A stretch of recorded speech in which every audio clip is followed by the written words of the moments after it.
And we're in business. How's going, everybody? Welcome back to my channel. My name is Nico, and today we're gonna continue our adventure in Honkai Star Rail 2.0. And we still have some missions to finish up, some side missions here. Um, in the last two live streams, I've done the mission with Chadwick and Kokona, and from those missions, we got to learn that not everyone's life in Dreamscape, not everyone's life in Golden Hour is good.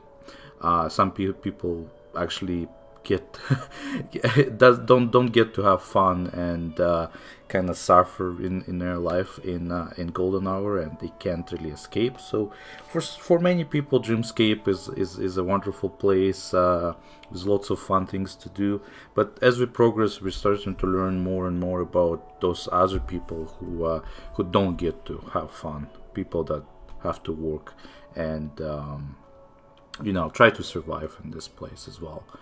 And that being said, we still have a few missions here to do, which will tell us stories about other people as well. So let's see how depressed those stories are gonna be. I think out of everybody I came across by in Penacony, I think Firefly had it the worst. So. My personal opinion. I mean, yeah, sure. We've seen some other people who had some pretty bad stories to tell, like Kokona yesterday. Chadwick's story was pretty bad as well, with how he created the weapon of mass destruction, and then he just couldn't escape from from his creation. And then who else did we have? Had somebody else with a pretty interesting story. I can't recall anymore. Oh, Leslie Dean. Yeah, that guy. Honestly, he his story is like a little less depressing. I think at the end of the day, everything worked out pretty fun with our help. But anyways, so in the last live stream, what we've done is we actually left off at Morris's mission here.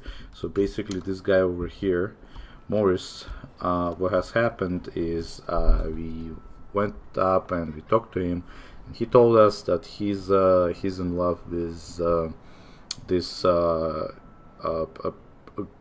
woman who works for Bloodhound family. And basically, for some reasons that I cannot really fully understand, he wants me to go and take a picture of her, but as to not look like a pervert, he wants us to ask her for permission to take a picture of her. I'm not sure how that's supposed to make you look less perverted if you're either way you're gonna have a picture for whatever reasons. But you know what? I shouldn't just like sit here, judge people, and question everything. At the end of the day, I'm getting paid to do this stupid stuff, so let's go ahead and do it. So let me see here. Where?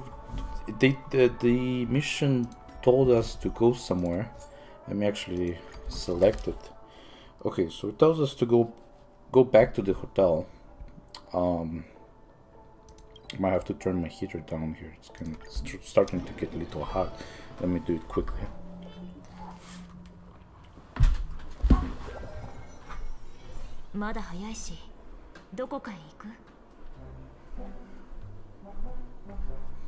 Alright, back at this place again.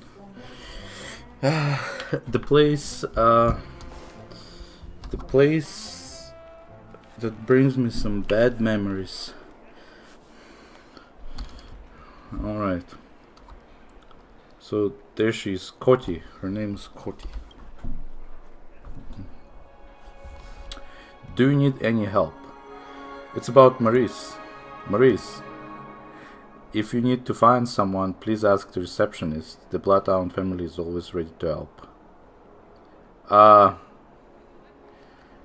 I should I be straightforward or should I just lie? Well, not lie, but just not say the whole thing here. I need a photo of you. A photo. So I didn't quite catch what you said. Could you be more specific? I need a photo of you. I can't. You tell. We told her about Maurice anyways. Ah, I see. And I'm deeply sorry for that. That guest situation deserves sympathy. Or sympathy. Sorry, sympathy? Obviously, Mr. Morris is losing control of his emotions. He must have had plenty of unregistered or unrequited feelings in his life. If my photo can make him feel better, consider it a service we provide to our guests. I'm ready for my photo, but I don't really care. I was told to get a photo. Man, she closed her eyes. Okay, well, thanks a lot. If my photo can't make Mr. Morris feel better, consider it a service we offer to our guests. Okay, well, let's go back, I guess.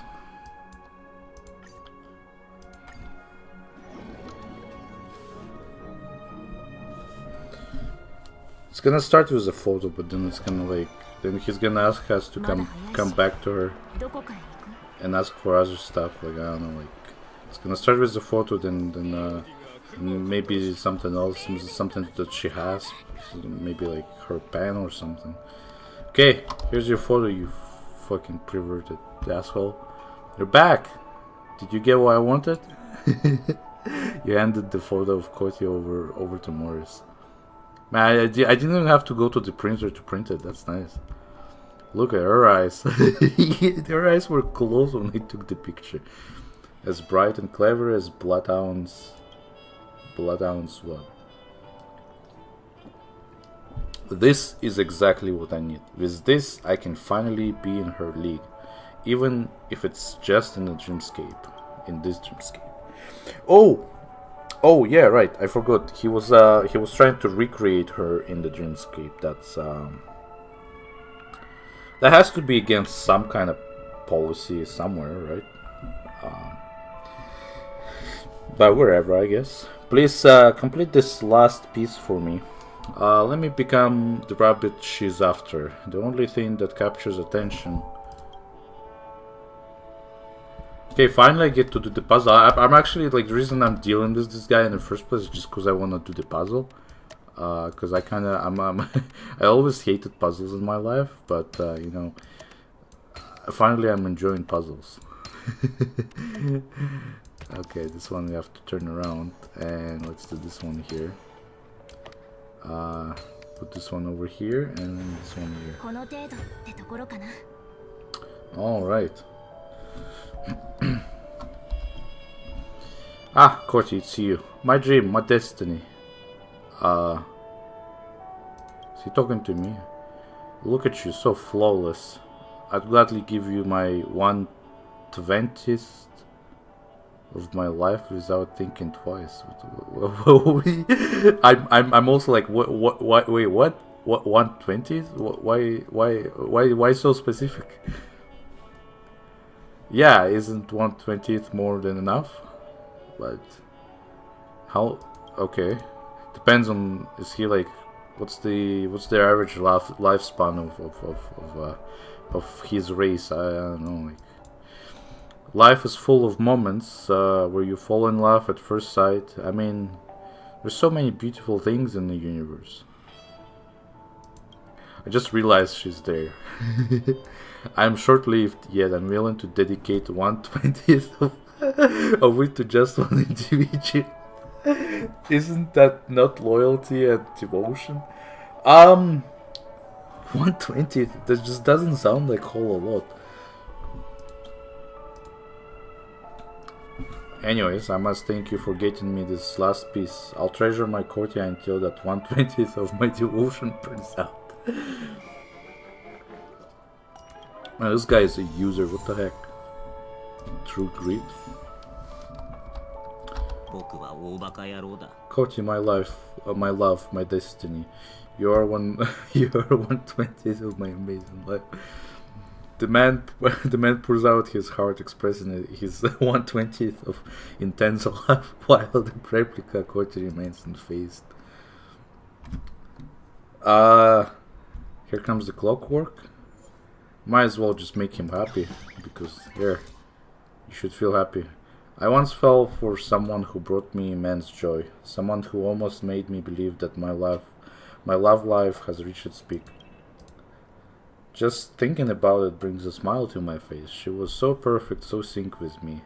We were like two flowers blooming on the same branch, reflecting and appreciating each other. Even our parting was filled with joy and no regrets. I spent the most amazing 1/20th of my life with her, and I'm afraid I won't be... Oh wait, Koti, that's not what I meant. I assure you, the next 1/20th of my life, of our lives, will be filled with wonderful things too. Yeah, okay, wherever. I'm done with all this. I'm done with you, person. I'm done with you. Okay, so this one I had sitting in my to-do list for a while. Slaughterhouse, which is a interesting kind of name for a mission. A journalist named Singler firmly believes that the family is behind all the breakdown of order in the dreamscape world. She invites you to join her investigation to validate her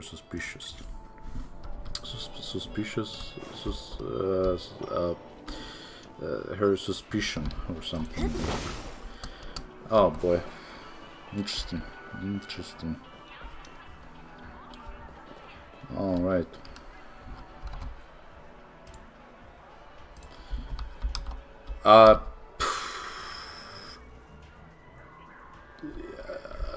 I keep forgetting that some people are short. There's no such thing as perfect thing.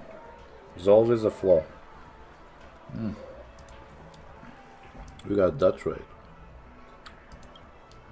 Hello. The night scenery is really a sight, isn't it? How I wish that the time would stop, that we can forever live in this serene dream. Looking at your attire, I don't suppose you're from the family. Let me guess. I guess who was invited here? A dream chaser who fantasizes about striking and reach. Or are you going to surprise me? Not telling you. You are as interesting as I expected. Everyone has secrets and every city has its dark corners. If its secrets are to be kept away from the public eye, you'd have to learn to be very skilled in burying the truth.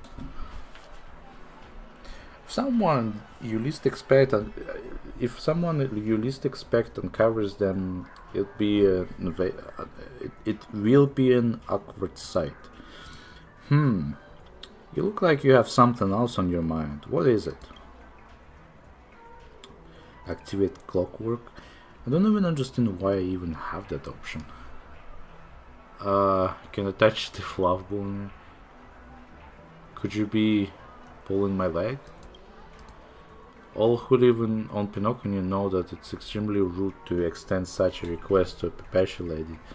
If you weren't on your best behavior just now, I would have suspected you were some fugitive on the lawn. Fine, I have to admit that you have surprised me. All right.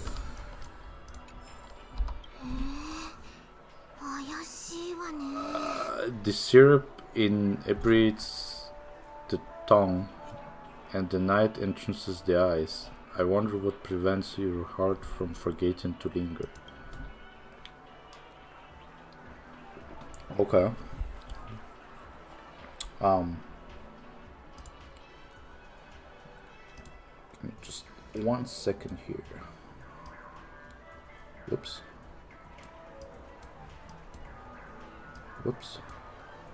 Ah, man. Messing around with my OBS again. Alright.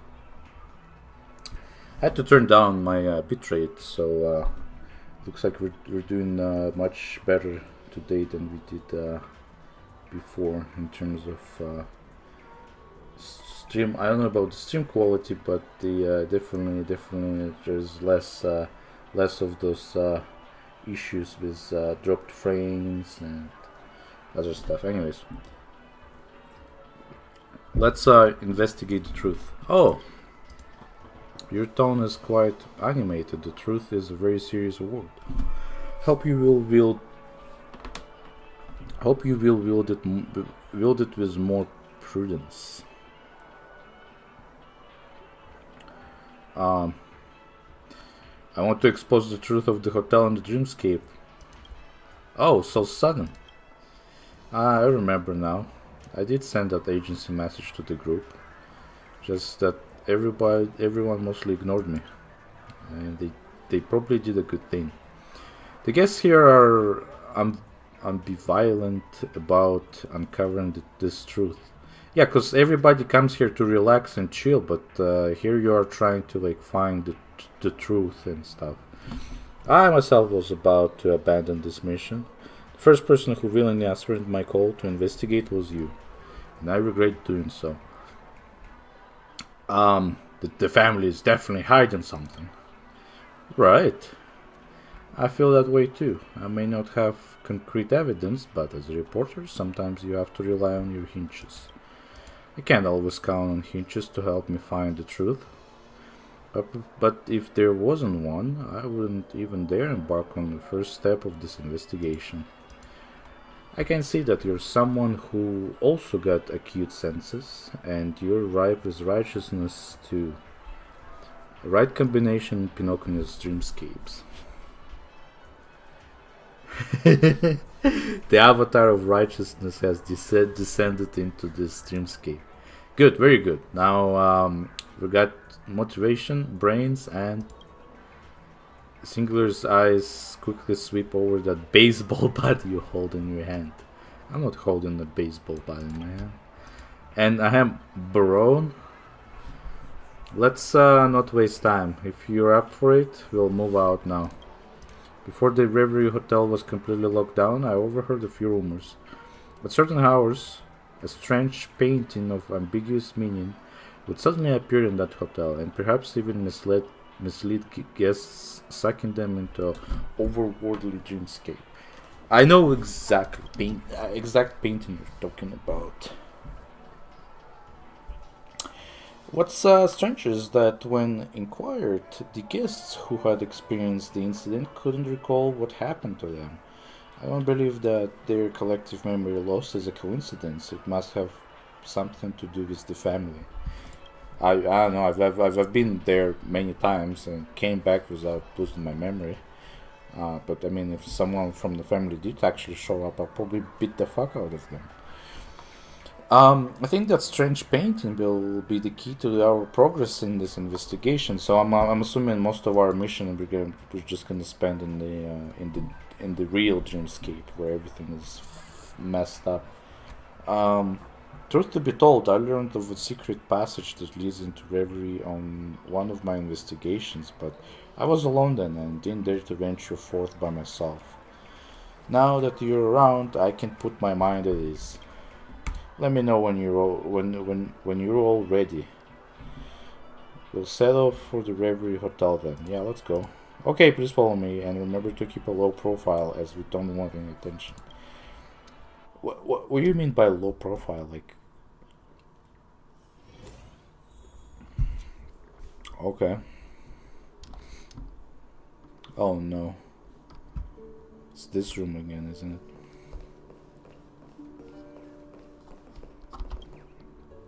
A home run. Thankfully no one was standing below.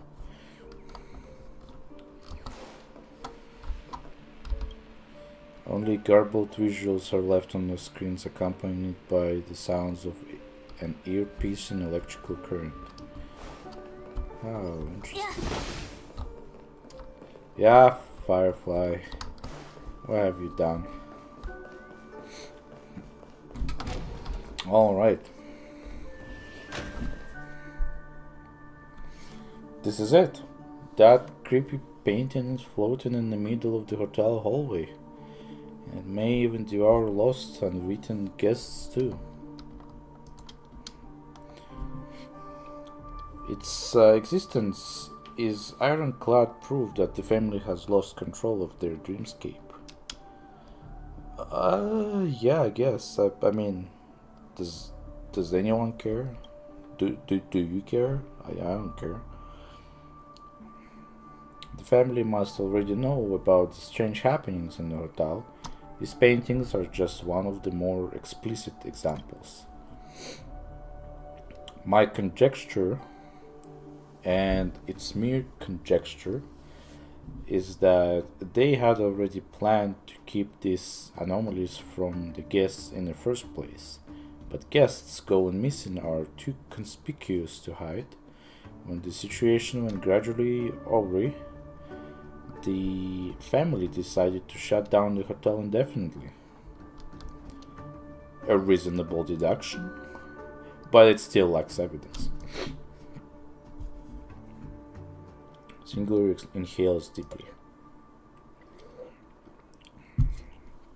As the self-styled investigative reporter, the disciple of truth, I can only think of one way. Let's try to establish contact with it. No matter what happens behind that painting, I trust it will definitely bring us closer to the truth that family is trying to hide. I was gonna say, is it me or the color scheme of the real dreamscape is very interesting. Enter the dreamscape. I can always go around the Whoa, what's all this? This space, looks like a total mess. Chill out, senior. You're an investigative journalist and you should stay cool. Ahem, anyways, maybe we can start gathering clues, miss. You go ahead and I'll try to keep up. Easy. There's a chest up there. There's a chest up there as well. Chests everywhere.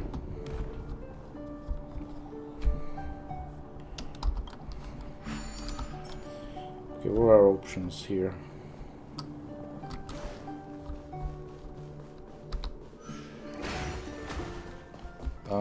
I wanna grab this treasure first.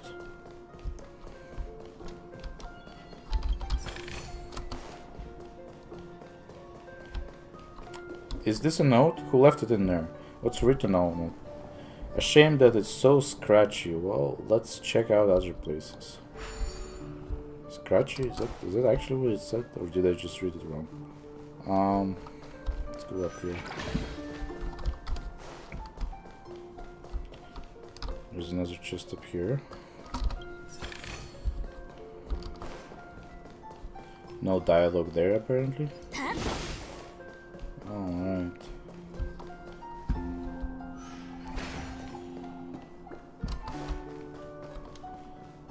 This is just too easy.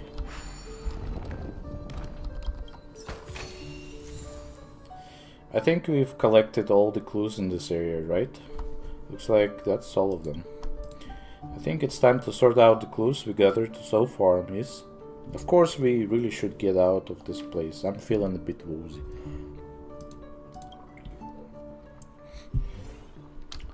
I don't think I will be able to get out so easily.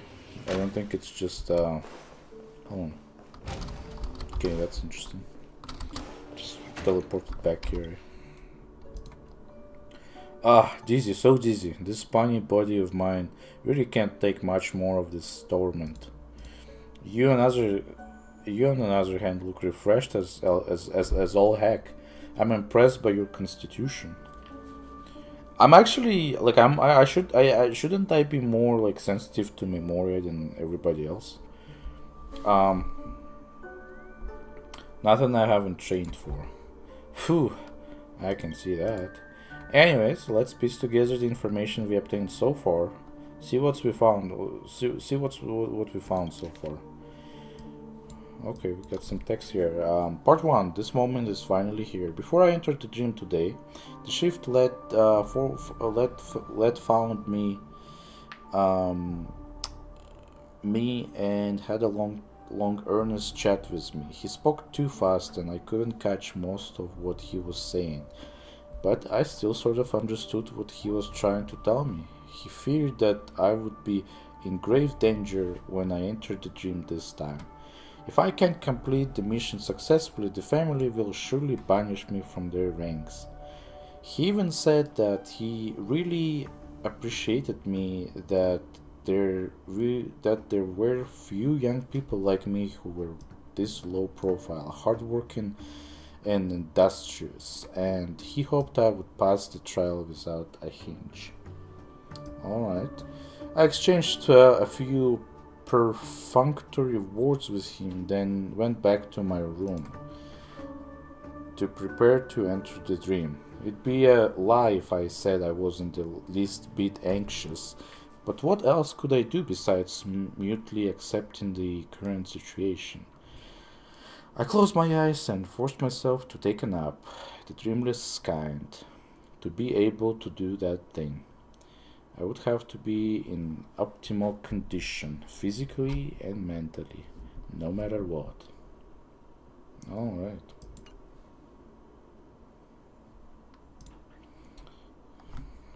Yes, I think we've stumbled upon a really precious clue this time. The family attendant Hamilton, his writing indicates much anxiety. The family must have assigned some secret mission to him. His name would be struck off as if he failed the mission, or worse, his head. Yeah, like he didn't actually say anything like that. I don't know where that came from. I'm sorry, my imagination got the better of me. Yeah, everybody who's a journalist always imagines things. That's why all the journalists always lie. They're liars. They always lie. We still need more evidence. If you don't mind, can we enter that unusual dimension and explore it once more? Aren't we in the unusual dimension right now?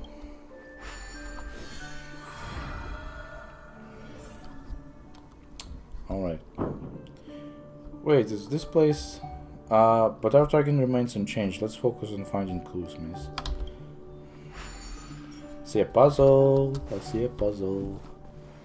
I see a chest.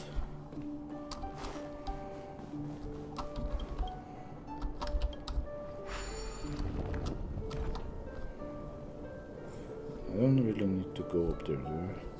Okay. Oh well, I thought I had to do a little bit extra to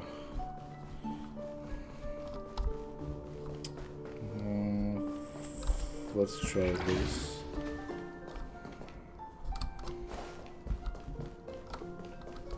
Anything interesting? Doesn't look like it.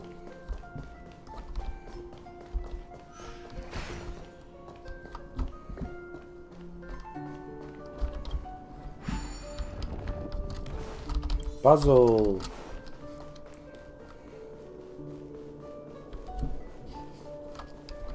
Where's that thing again?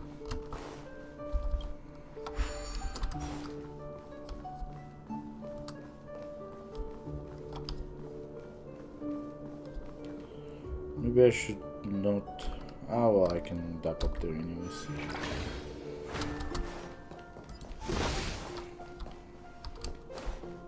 What's this thing here?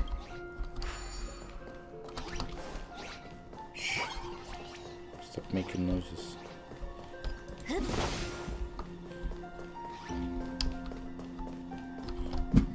We'll check out those stairs in a sec. Just need to collect this puzzle piece first.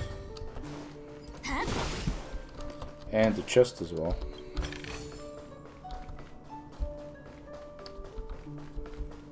Anything else left here?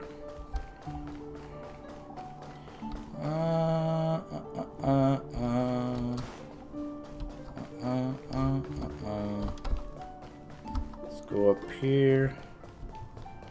And then Yeah, I guess we should quickly go down here.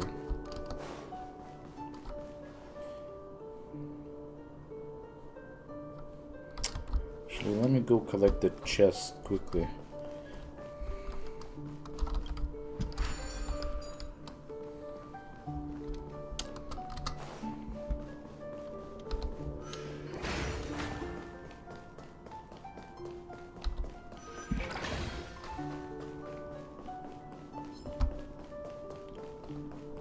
There you go. Perfect.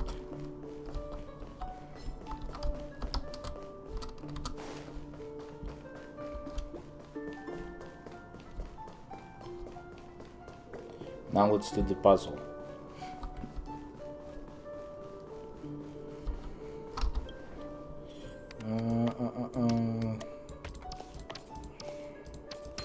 There you go.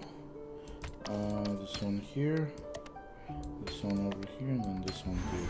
Easy.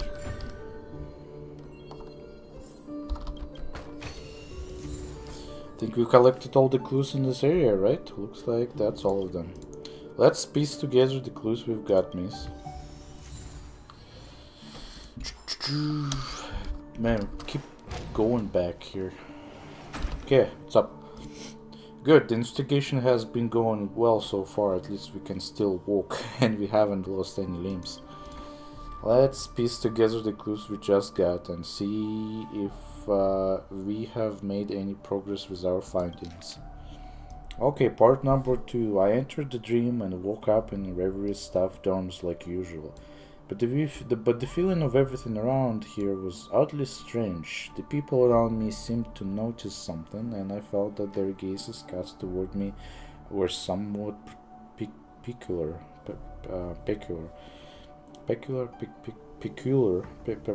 Whatever. Of course, it could have all just been in my mind, but who knows? Someone who wasn't very acquainted with me on most days suddenly slapped me on the shoulder like he was trying to encourage me. But I didn't even remember what he worked as. A dream motivator? Damn it. It was like my memories were erased by someone.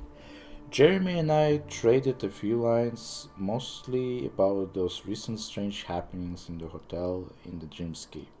Paintings suddenly appearing, musical instruments attacking guests and such, and it all made me somewhat nervous. You know, it's strange, he was the closest to me, yet it felt like he completely didn't know what I was about to face today. I even forgot to tell him before. It's fine. It's good too. One person fewer to worry about. I changed into a jet black outfit. Black makes me feel safe. I waited for a while at the dorms, so anxious that I couldn't even sit still. God knows how many times I paced the room, and then I heard a knock on the door. That attendant Hamilton entered the hotel in the dreamscape, and the people around him started looking at him funny. I now have ample reason to believe that this attendant's experiences must be related to the reverie's shutdown. It doesn't matter what secret assignment it was that the family gave him, he definitely didn't manage to complete it. Are you making shit up again? Or this place wouldn't be in this state now, would it? It's unfortunate that there have no crucial. That's unfortunate that there have no crucial clues recorded in the notes of journals so far. We have to keep investigating. Let's go. We'll try. We'll have to try again.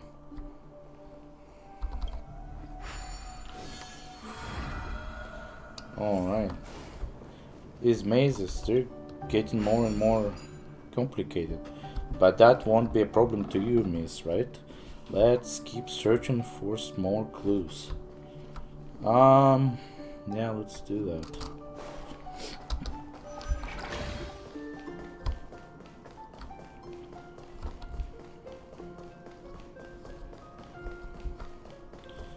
Not much in here, is there?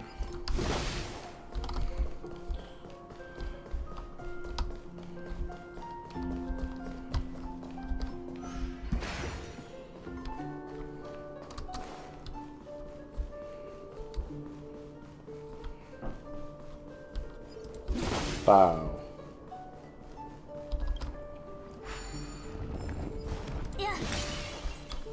Okay. Now we're gonna have to come back here, grab our balls, and where's this going? No, I guess we're doing this one. Oh, so this we just get more balls.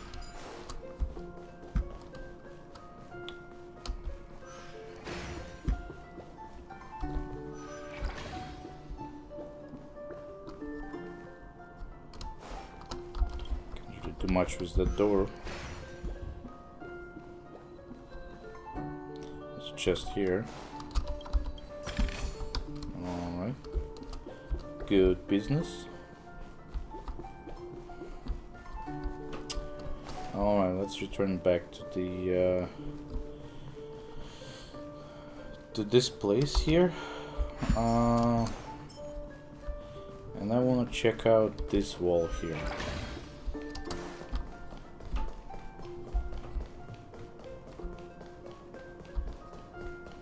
There's a chest up there. Alright. Oops, wrong button.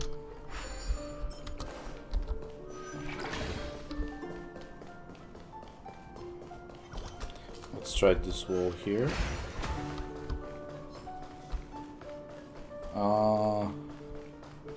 Not much happening here, is there? Alright, I think we've collected all the clues in this area, right? Looks like that's all of them. Let's piece together the clues we've got, miss. Watchmaker's Fortress wristwatch. Okay. Phew, this is exhausting. I'm sure you know the hardships of investigative reporter now, eh? You haven't really done much, have you? Come on, let's gather the clues we obtained this time. See if Hamilton said anything else. This was still so surreal to me. I finally had a chance to meet face to face with the Lady Sioban. She's a prominent figure among the Iris. Is it Iris or is Iris family? Her position only second to the head. I heard from others that she preferred solitude and seldom showed herself. To think she was going to be appearing under such circumstances,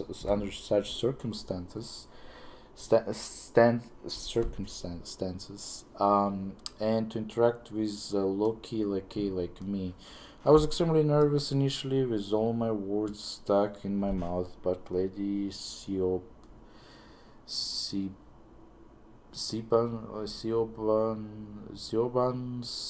words had a certain charm to them, which quickly settled my nerves. She explained plenty of important matters to me. That the hotel in the dreamscape was recently experiencing anomalies, the efforts that family made to combat this phenomenon, what as attendants should be watching out for, etc., etc.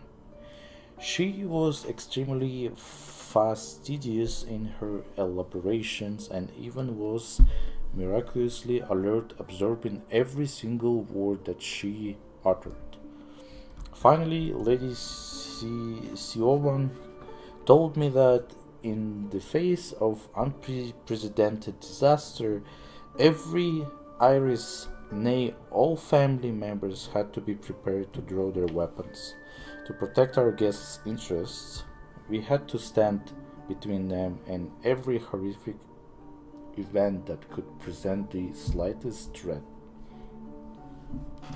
To be honest, I really didn't know if I was ready.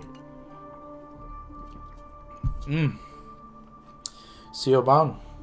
This name isn't familiar to me, but in the journal it's pretty obvious that Hamilton admires that woman. If it is as he said, this Sioban wields authority second only to the head in the Iris family. which means she must be the one who gave Hamilton the mission. But what exactly did the mission entail?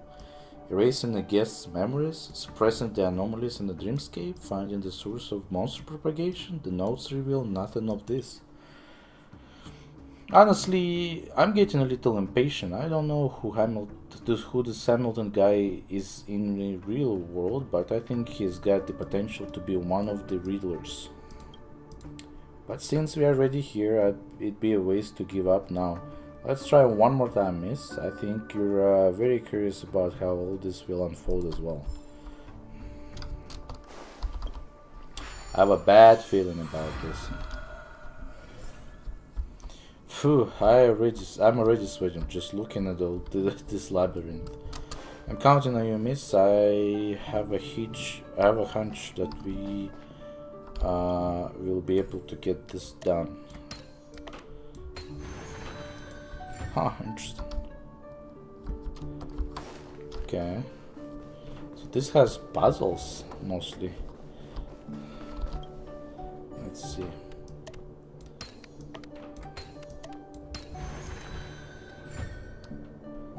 Alright. Kinda like this. Yeah, that's good.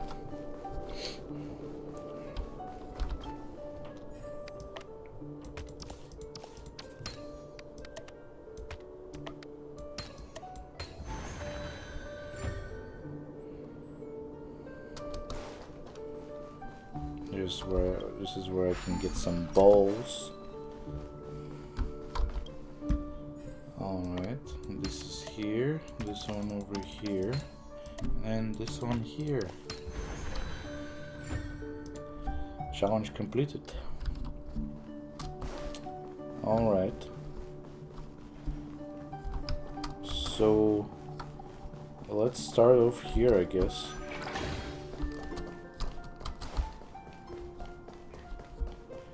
There's one over here. Let's see.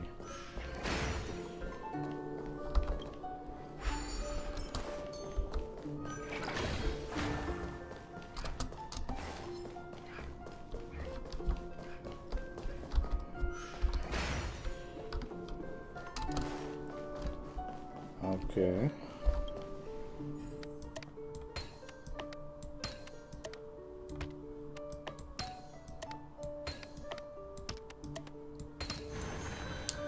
There you go.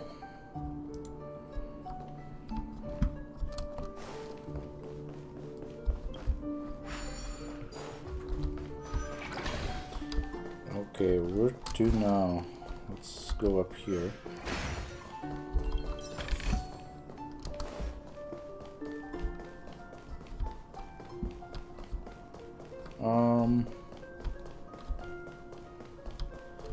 Not much I can do on this side now. Let's go up here maybe.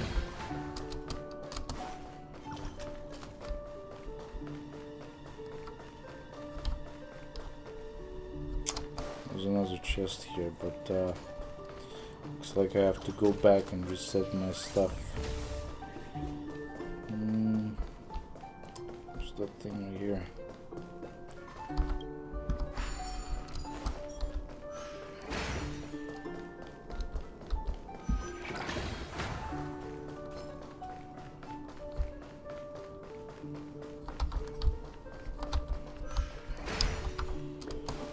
Alright, here we go. A chest up here.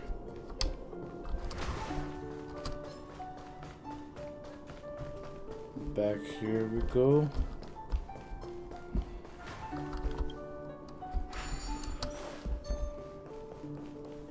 Okay, so I'm thinking about returning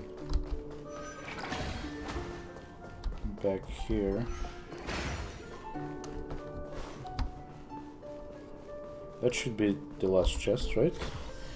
I think we've collected all the clues in this area, right? Looks like that's all of them. Let's piece together the clues we've got, miss. Alright.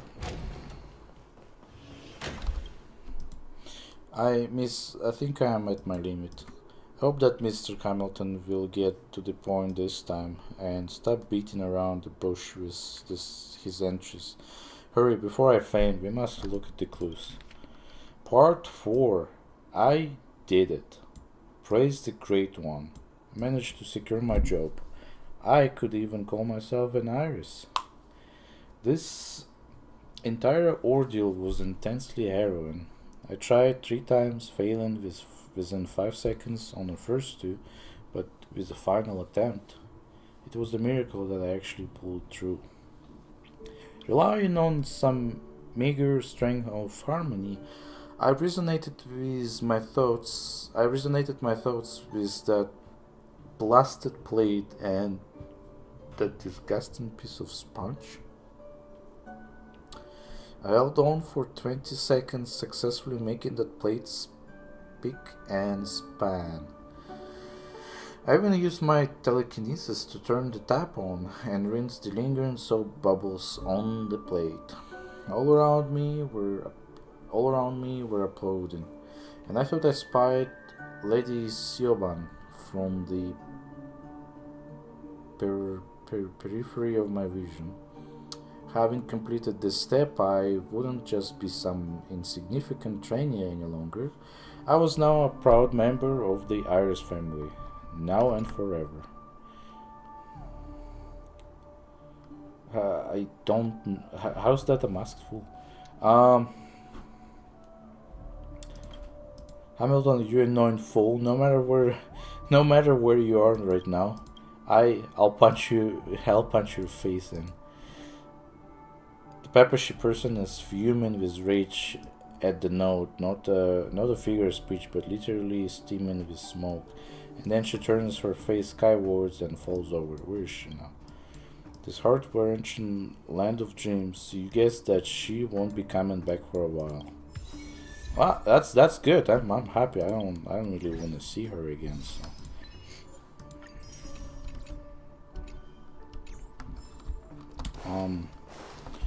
Let's see where this takes us again. It's always gonna take us back into this room. Oh well. Okay, what else? What else do we have? Dreams and the Art of Clock Maintenance. 1. Talk to the ticker supervisor. After repairing the peculiar clock, you receive several strange spam messages that mention a pool room at the Reverie. Find and investigate the place that matches the description. Oh. I'm assuming there's gonna be a lot of lots of parts to this mission.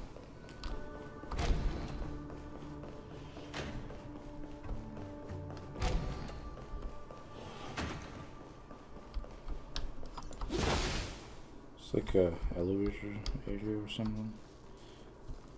Is this? Oh, I guess that this is a pool room. I was thinking about a swimming pool, but oh well.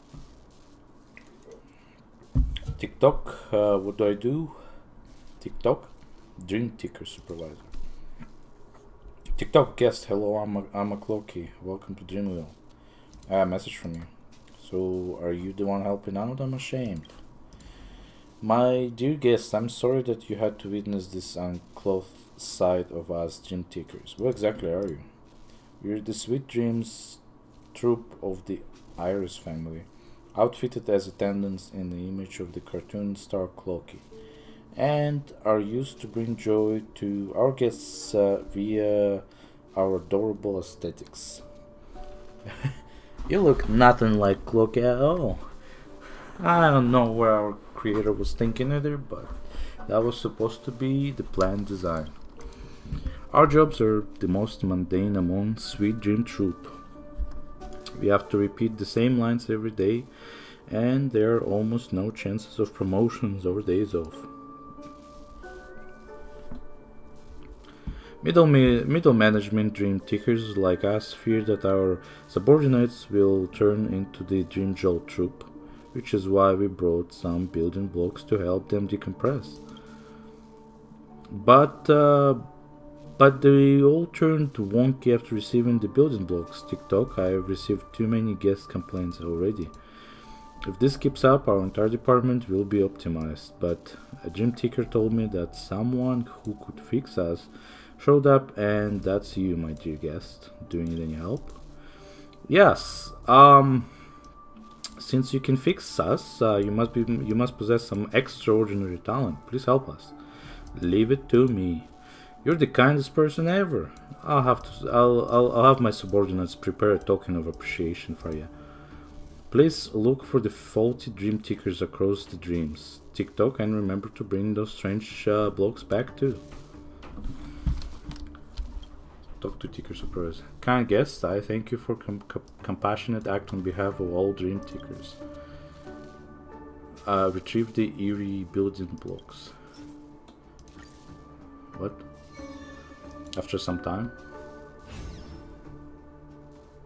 Okay. Thank you for your assistance. I have more building blocks.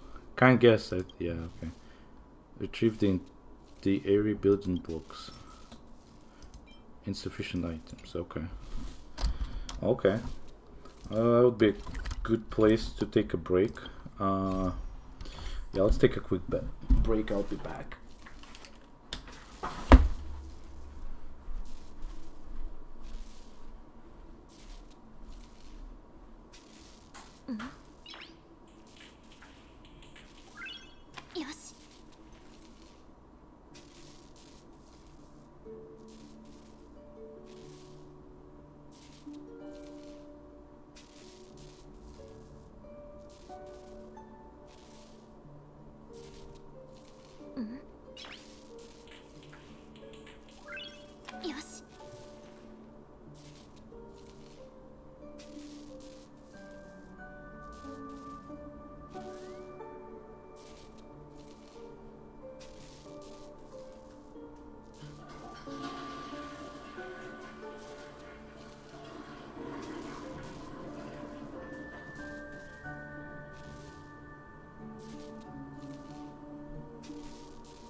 We're back. So, what to do now? What to do now? What to do, ours? So you won't give me any more stuff here. So, I guess I have to go. Maybe just go around, search different places, see where I can find. Wait, where does this all go? To the bottom floor. The bottom floor. Okay, so it doesn't really take me anywhere else.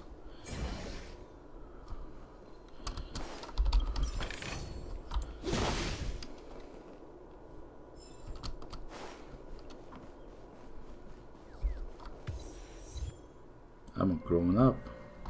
What is that? Arrive at the Dream Jolt hostelry for the first time.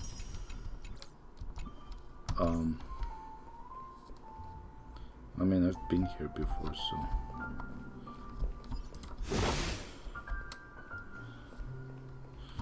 There's a chest. I've been here once during the mission. Let's see. Activate space anchors 15 times in Penacony. Okay.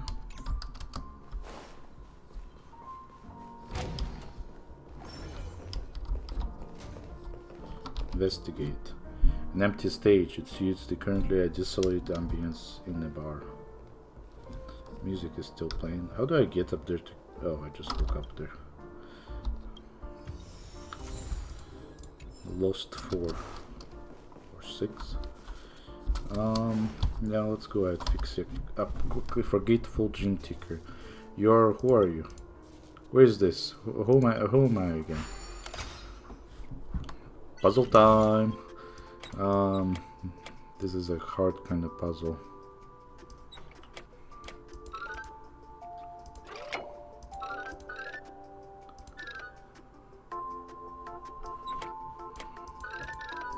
There you go.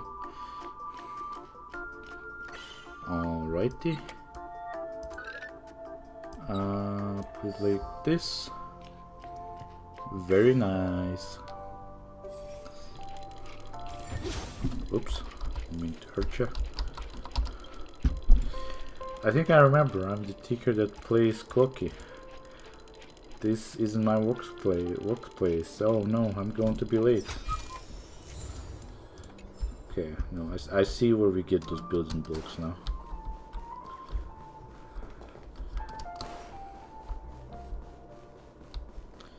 Kind of crazy this whole place is. Can't help picturing how lively and joyful the bar would be if the lights came on and the patrons walked in through the door now. Yeah. So where did that come from? From the center here. Let's start by going this way first.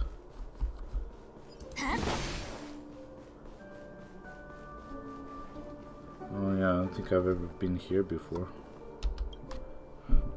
You dare to mock me? I'll teach you a lesson you won't forget. Okay, yeah, very nice. Okay, breaking them is the most number one priority.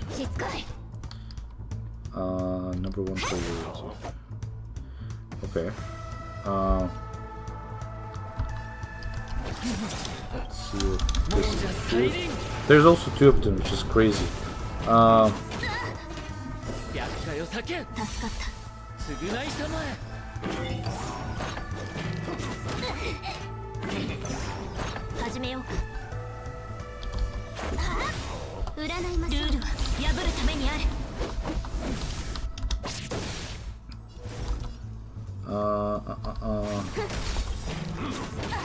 I learned my lesson last time, not to wait for them, because they're gonna keep increasing their attack.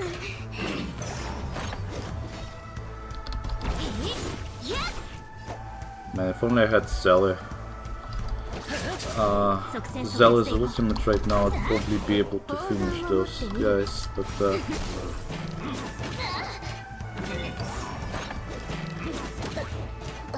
fuck, I needed her.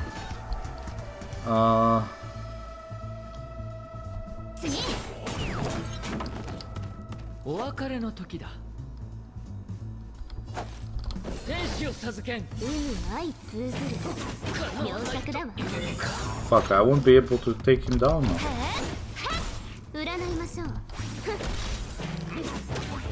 Yeah.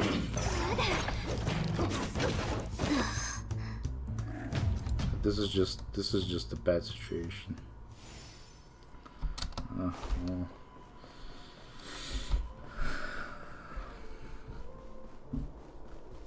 Oh, next time I should use consumables before I...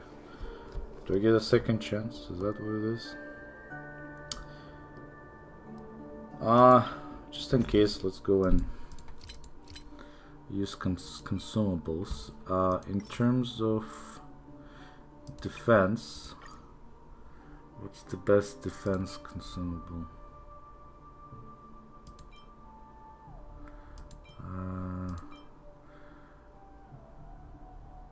Allah is burn resistance.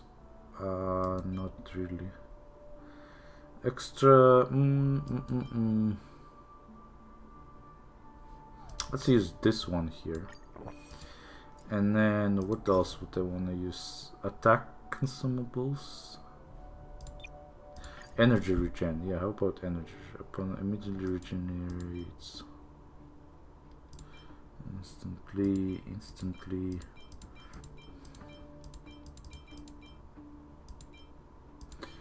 Instantly, immediately. Yeah, no, I don't want those ones.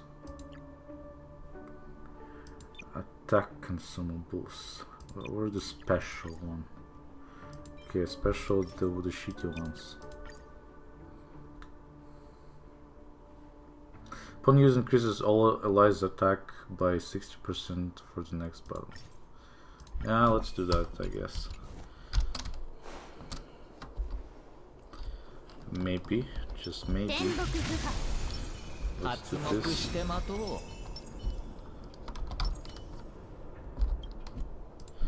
You dare to mock me? Huh! Didn't get me this time. Man, what the heck?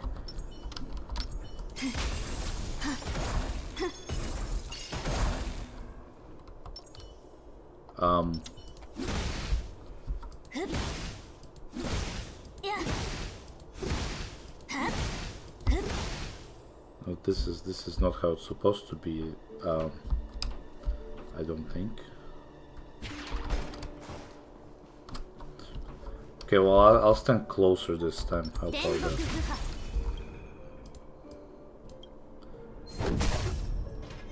Oh, is it because I fucking used the Fuxian's this defense thingy? That's probably why. Fuck me. This is actually worn off already. So. I guess it protects from being ambushed. Oh well. Something new for me to learn today.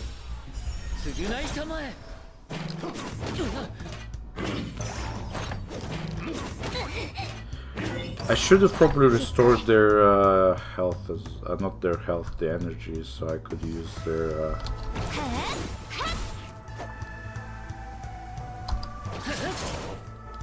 their ultimates and stuff.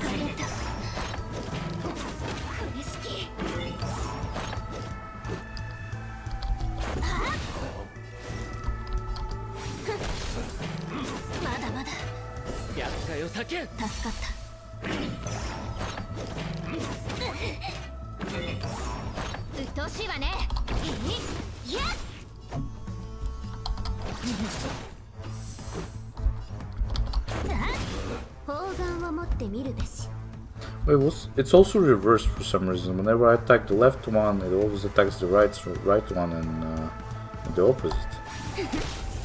Oh, never mind.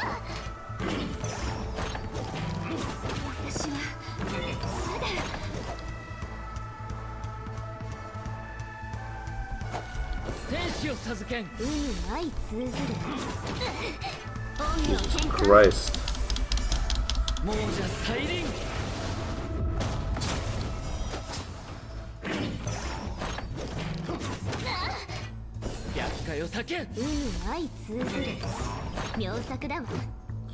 Also, like, she's also saying dialogues I've never heard before.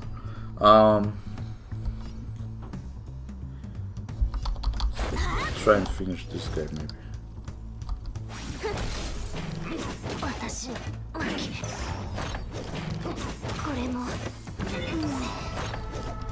Yeah, I don't really see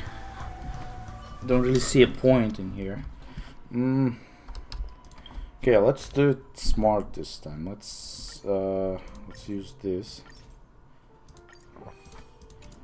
We'll use the I don't really have that one anymore, but I could probably use this. And then we could probably use just energy regen thingy here.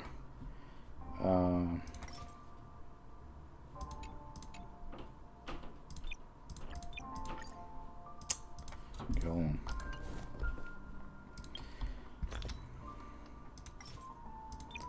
Energy regen. Okay.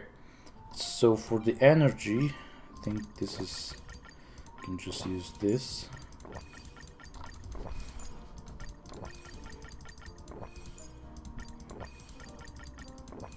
Alright, perfect. Let's do that.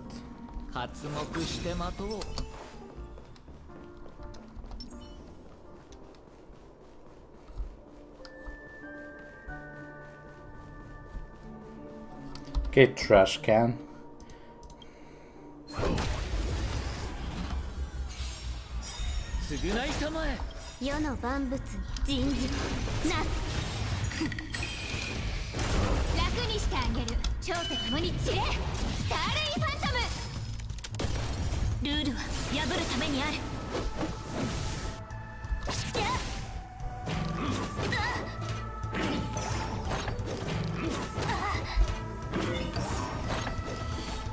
I'm also realizing that I guess I can just set their weaknesses by attacking, by using the right characters to attack. So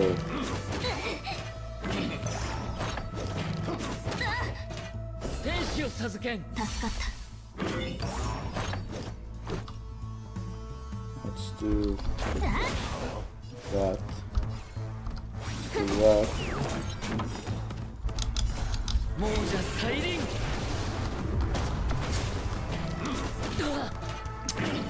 It would be nice to have Bronya here to advance forward.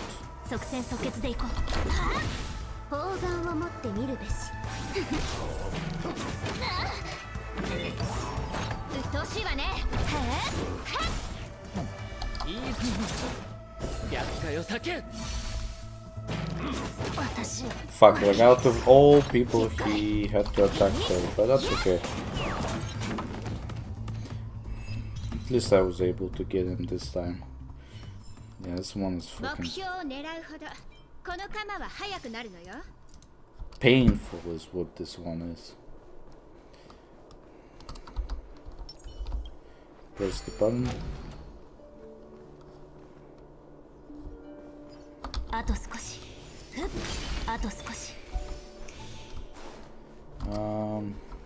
What's this? Food preparation stand. The moment you get near the pots and pans on the counter, move about restlessly. Suddenly you seem to hear a muffled human voice. Gulp. Come have a drink, so glad. It's really tasty. Now, you must be kidding me, right? Oh, I remember you. The surrounding conflicts were cheering you on at the lobby. Not conflicts, convicts. Could you be their leader? Today is Joe's Day. Let me first raise my glass to you all. To health, my friends. Joe's Day? Huh. It might be to you, but a gunshot rings out, followed by a heavy thud. Probably afraid that the prisoner is still breathing, the warden adds a few more shots to finish the job. What's that sweet soda these convicts are drinking all day? It's rotting their brains. Hey, you lot, clean this up. When you come to your senses, you feel like rage is exploding from your chest. So I'm assuming this is like... Is this like a... It's not kitchen, but this looks like just like an area where you pick up food, I guess. Is that what it is? Said when the hotel in Juskin was running, this room had no need for attendants. Food serves themselves onto guest tables. That'd be nice. Would it also cook itself? I wanna mess around with those boys there. No need for me to go there.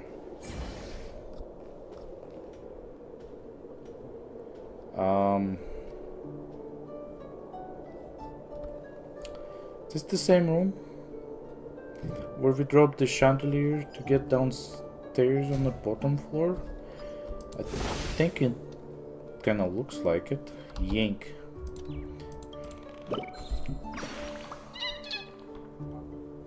Are you here to appreciate my work too? No.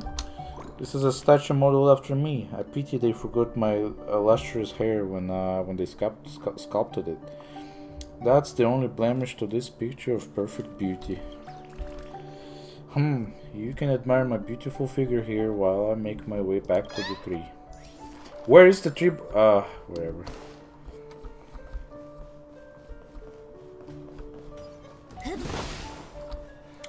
I don't want to fight with you right now. Stay away from me.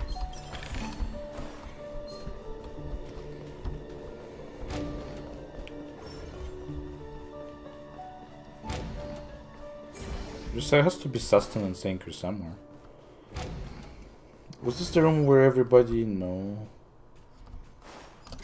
This was not the room where everybody was... It's a completely different room. There's a lot more rooms than there should be. Okay, well, let's quickly teleport up there. I need to turn into Hanu. There we go.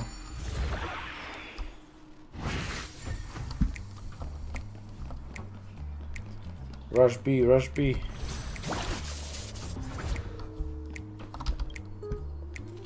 Push. Easy.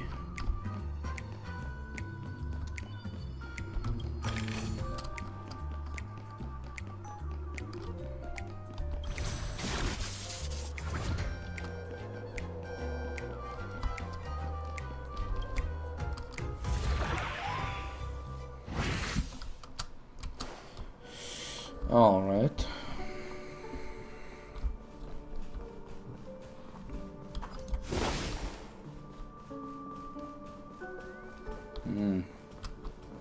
There's one more chest inside.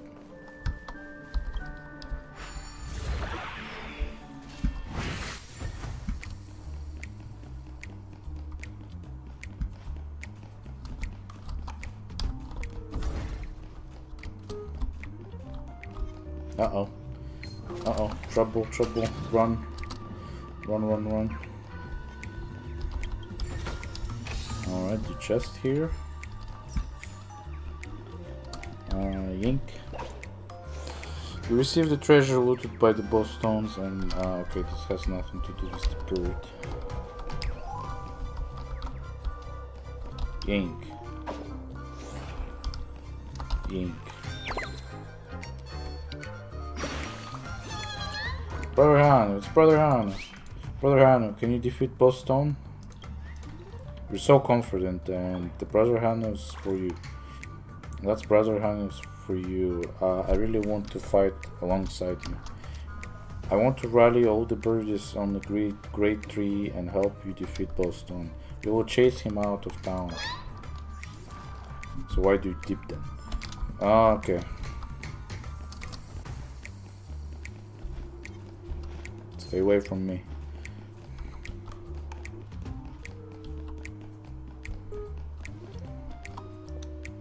Okay, it's alive again.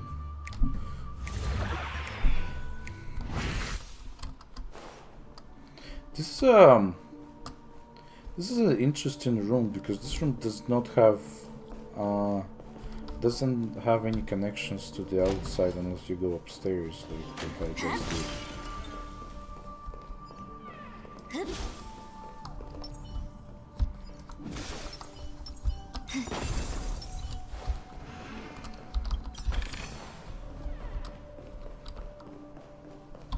feel like I could go up there, but I guess I can't. Well, I found this location.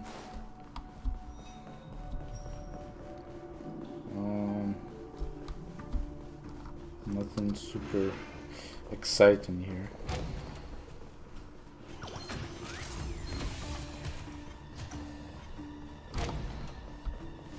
Okay, this area is interesting. Let's fix you. The Dream Taker sits slumped in a corner with damage all over his hand. Metal shell. It looks as if someone has taken a heavy axe and hashed away at it repeatedly. From these mottled wounds, you sense an inexplicable sense of cruelty and hatred. However, this external damage alone is really not enough to have left in such a sorry state. Being abandoned in such a strange corner, you cannot help but pity it. Perhaps there is some way you can help.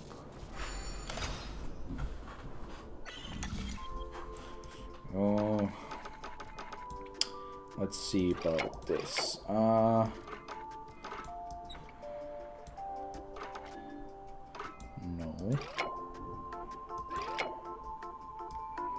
probably do something like so.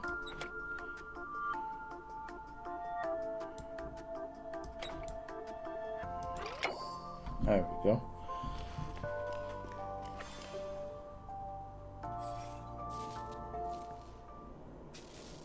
Put great effort and strength into repairing this. Its heart or core may be more accurate, and you feel satisfied with your work. However, as you look at it, it does not move. It does not look at you, but continues to just lie still. Suddenly, an inexplicable rage overcomes you. Why was this text in red? Look at it. Look at this useless thing, lying around like a dying dog, all weak and pathetic. It deserved punishments. It wasted your precious time and your kindness. You should give it a good kicking. Kick it until it's busted shell and even more busted. That's right, just like that, kick it. Hey, wait a second. Look, what is that? Aha! Looks like you must quell your rage for a moment. Look, as your last kick landed, something came flying out from inside that clock face. Is this a tape? Uh-oh. Uh-oh. Uh-oh. I've pissed off somebody who I shouldn't have pissed off. Welcome to Square, a strange recording that cuts in and out. The narrator's voice is like a metal shrapnel scraping against each other, filled with malice and scorn.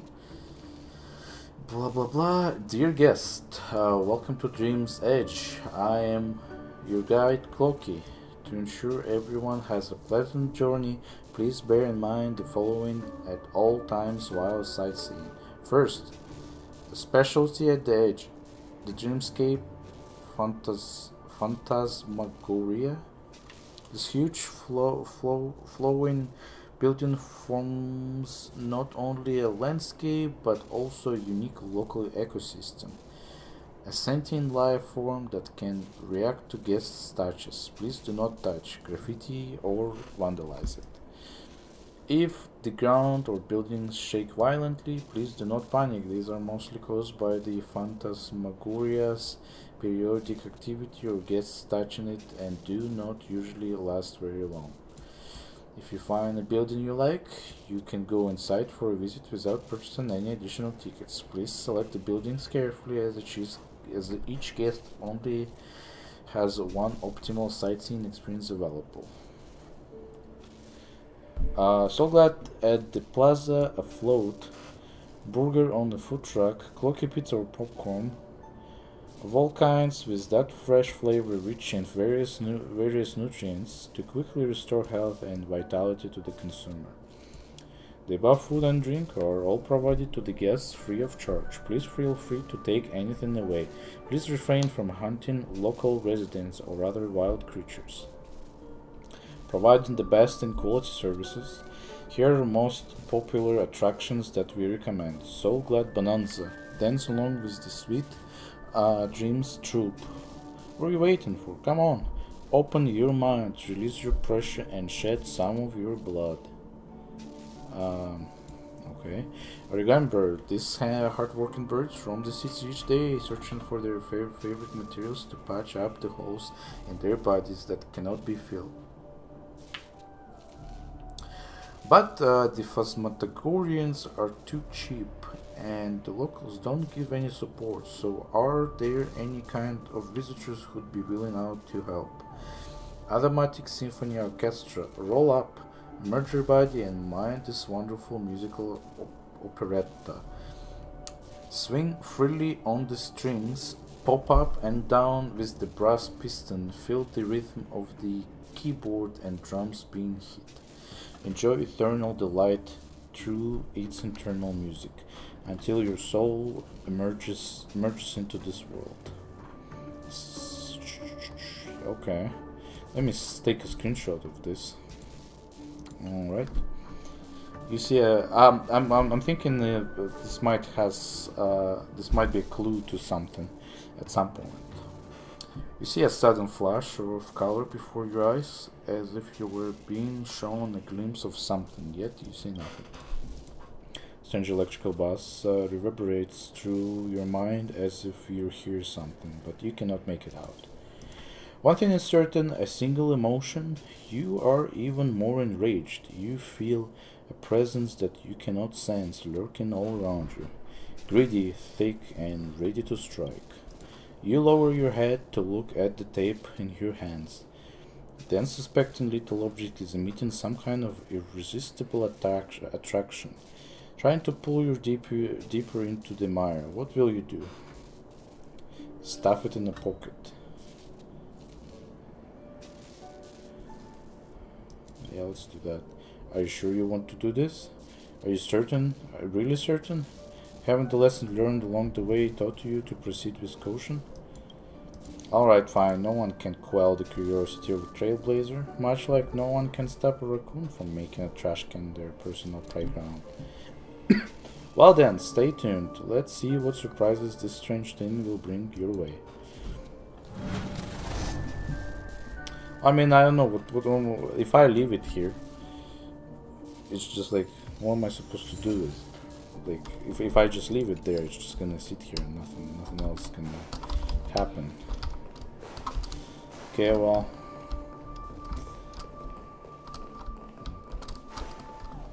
Space anchor.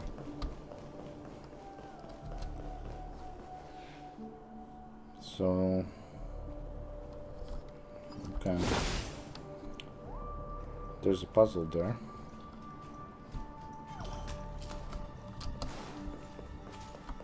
This door is now can't be opened, so might as well fix this sticker here. Yes, you. What in the world are you doing loitering around here? Do you know who I am? I'm Cloaky Wait, the future Dream Master. What are you waiting for? Pay your respects.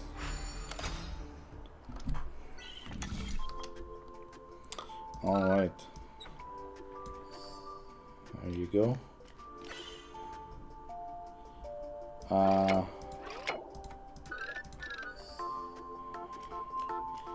This one's pretty simple. Awaken. Oh my goodness, what have I just said?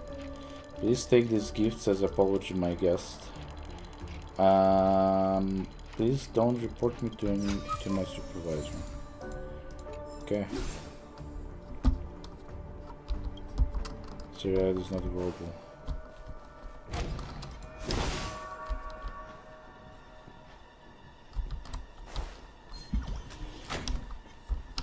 Where's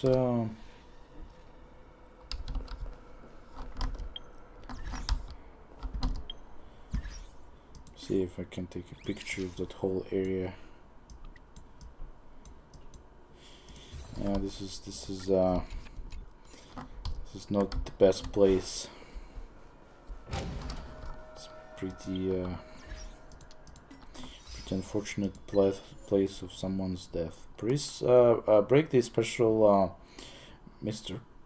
Sun Balloon in the Bravery Dreamscape.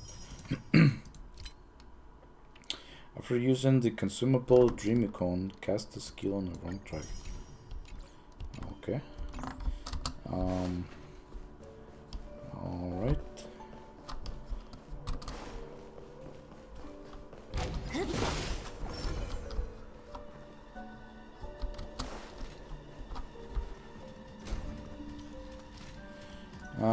What do I wanna do now? Come on, where's this going?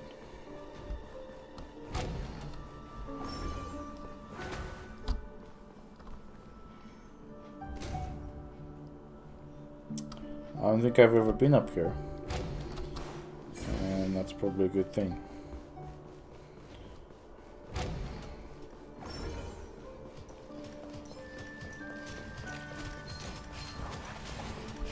Stay away from me.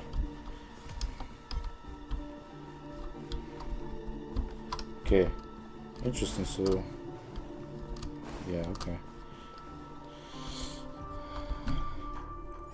Alright, so let's put that up here, and this one up here. Oh, so I was thinking there should have been a door there, but it still doesn't lead where it's supposed to lead, so yeah.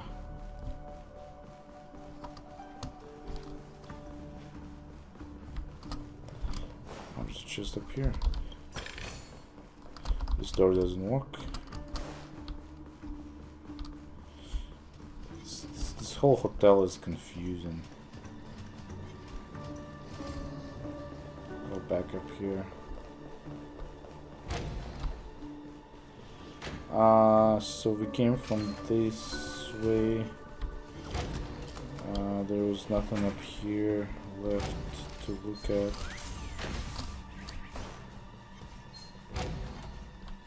Back.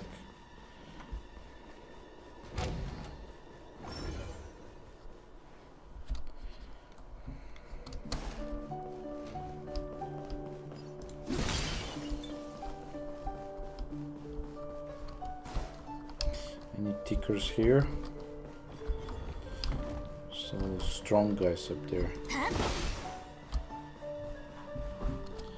That door's still gonna be closed for some time.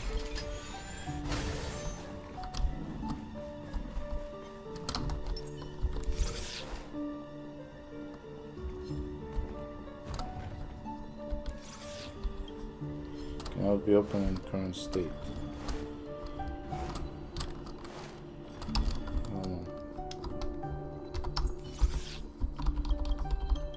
Still can't be. Oh well.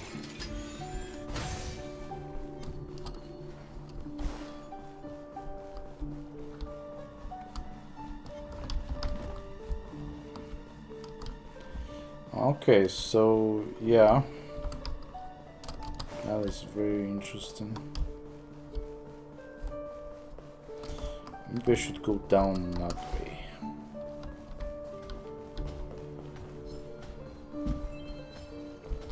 Wait, hold on, I hear chest. Where do I hear chest? Is it up there somewhere? Cannot be open in the current state of the world.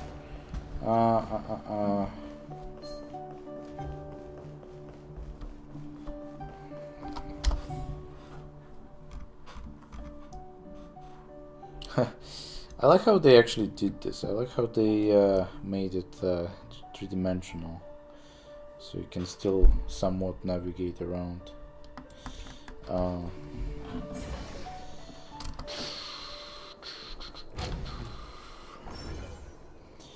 So yeah, there's not much I can do from here.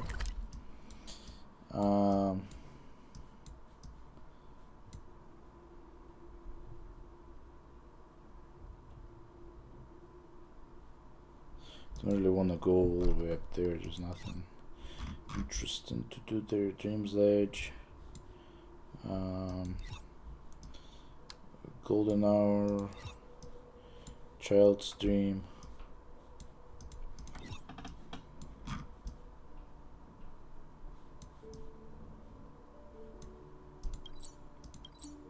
Temple.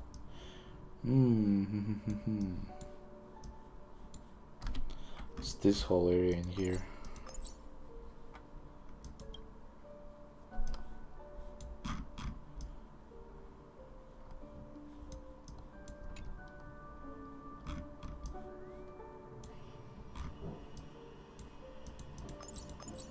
I wonder how we can get up there at some point.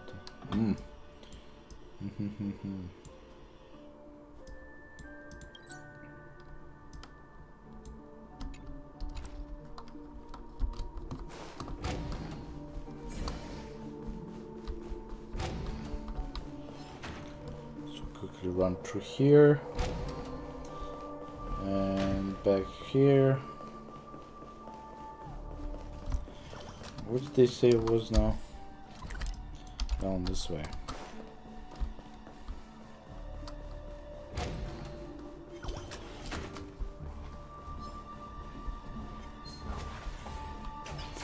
There's cows here, and there's a chest here too. This area's closed. Okay, let's go downstairs then.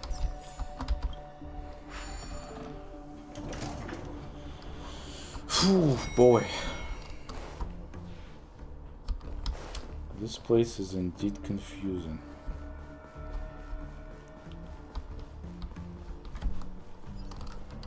Let's see what's up here. Okay, well, we've been through here once. There's a trotter here. Ah, flip.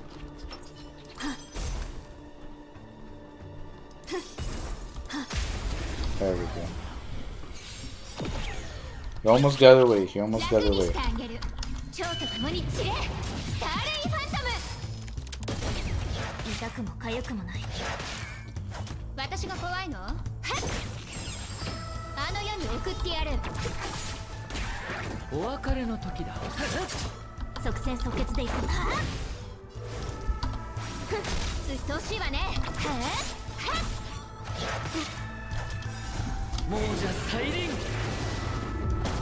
Bah.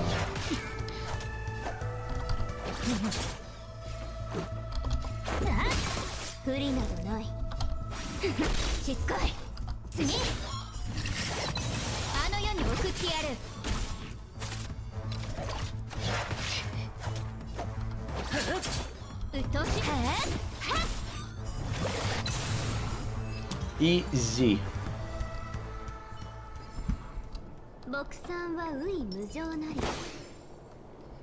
So I never actually did get to go down this way, because I went up there when I was following Firefly. So yeah, okay, so I see what's going on. It just wouldn't even let me go there. Interesting. So I'm gonna end up back in that room with the television sets everywhere. Okay, okay, over here.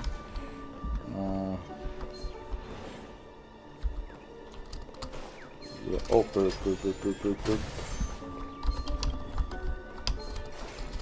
Man. Yank.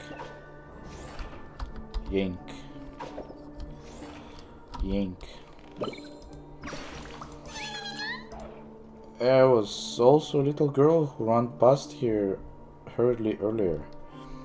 Probably talking about Firefly, but Firefly is not a little girl. Finally found a place suitable to do some thinking, but people keep coming here to disturb me. I have to look for another quieter place.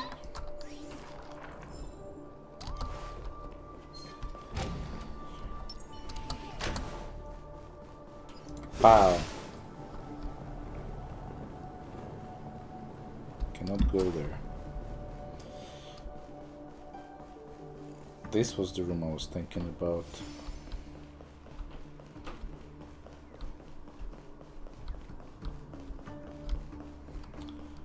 Okay, did I ever get a chance to go down through here?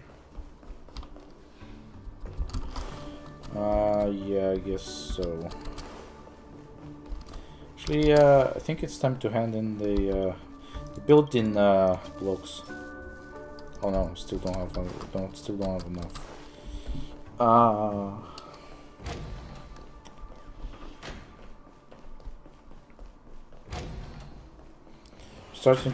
starting to understand better this whole area. I'll stay out of this though. Don't want to go back there again.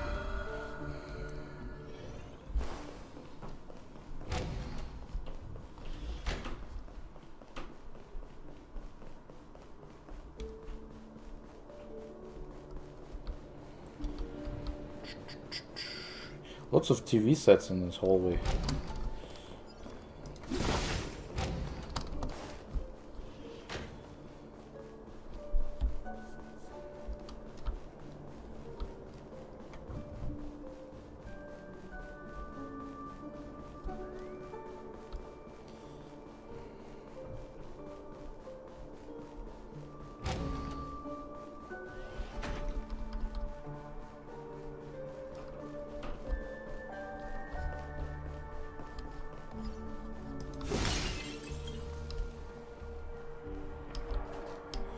that sphere looks kind of different from the reality. I think in the reality it actually like spins and stuff, but I guess not the case up here. We got a clocker up here, or a ticker, not a clocker. How do you get up there? Oh boy.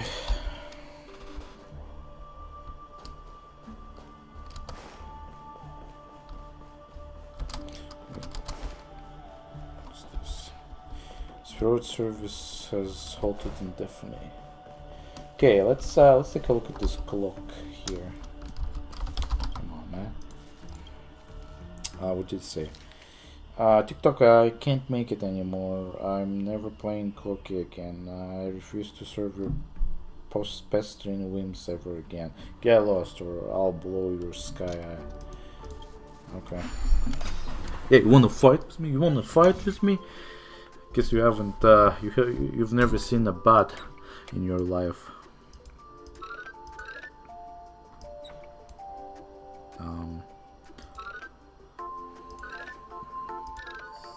There you go. Okay, so how do we go from here now?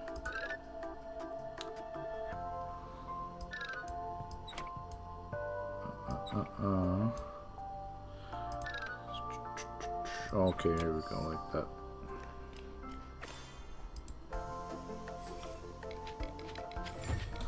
Okay. TikTok, forget it. I'll decide after receiving this year's bonus. Please pretend I didn't say what I just said. Dear guests, have a pleasant time. Alright.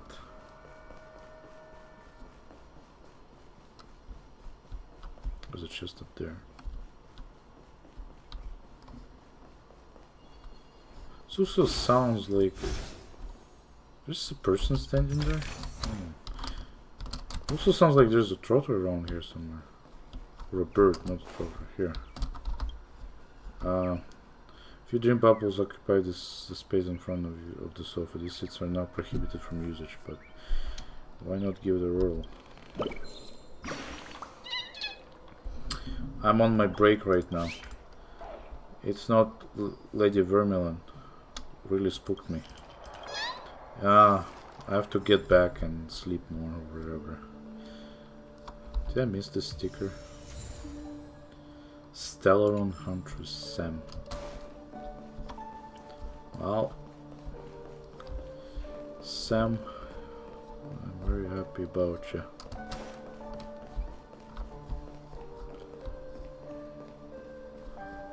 You the one making? Who's making those noises? Is there more guys up there? Okay. Let me talk to the birds first, and then I'll talk to you, Mr. Lady Vermilion. I'm not afraid of you. Oh, it's not Boss Stone. You really scared me there. You don't look familiar, dear customer. Welcome to the Town Hotel. Town Hotel? Yeah, this is the only hotel in Dreamville. And also my proudest achievement. Look at this dreamy dome built from branches. The stone decorated carved walls. The brilliant corridor paved with mud. How romantic. Wouldn't you love to spend an unforgettable and wonderful night here, Chip Chip? Sure I would. You're very keen. You're sure to be delighted with this. It's a real shame. If times were normal, I would definitely entertain you properly. But Boss Stone has sent lots of bodies to the hotel recently, and I'm really worried about the little birds going out.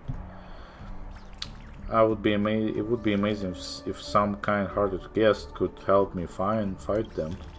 The origami bird winks its bright eyes at you. You're unsure whether it's flirting with you or it's just the common bird behavior.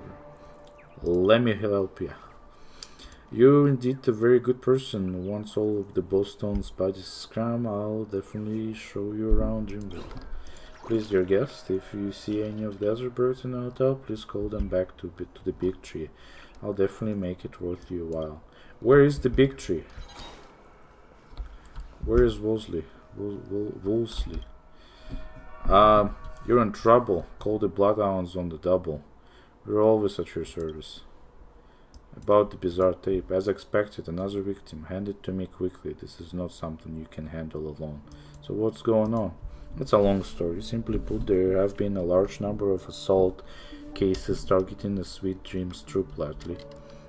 Not only do their outer cases tend to suffer heavy damage, even their consciousness has shown signs of severe contamination.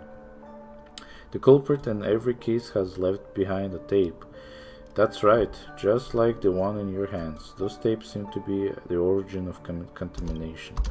Living organisms that come into contact with them become extremely irritable and easily aggravated, experiencing an inexplicable sense of fear, sometimes to the point of having terrifying hallucinations. If exposure persists, their mind may completely collapse over time. One of these tapes was concealed so carefully that it took us many days to locate. When we received the word and went to investigate the scene, even the dreamscape land around that area has begun to noticeably warp. I cannot divulge too much information to you, however, you should know that the family will be working their utmost to ensure the safety of every guest here. Thankfully, this was discovered quickly this time, and it has not been able to cause any serious damage to you. Please entrust it to me now. You can have it. Yeah, you worked hard too. Don't worry. We'll resolve this matter soon. Here, take this to ease your nerves. Dream syrup. Faulty screen.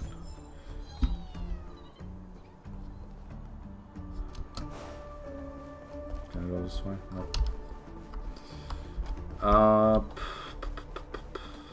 Nothing this way either. Go back up, I guess.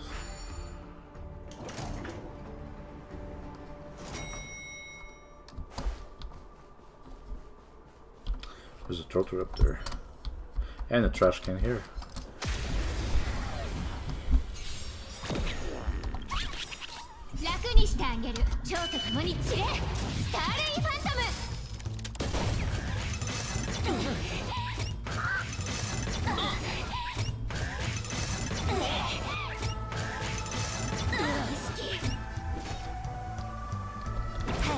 And all those clocks are angry.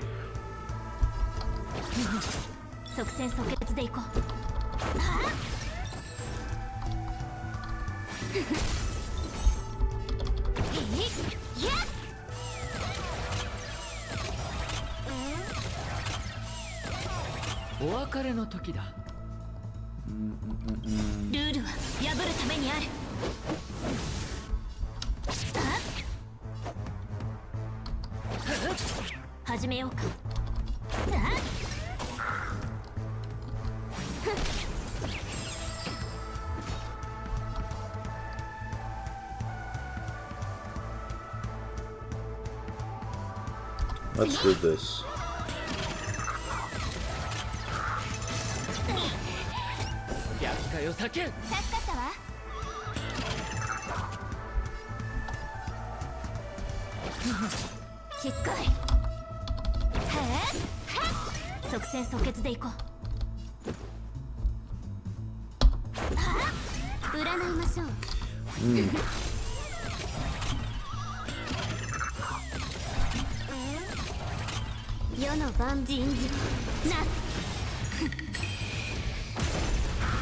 It's gonna take a while before we break all of them.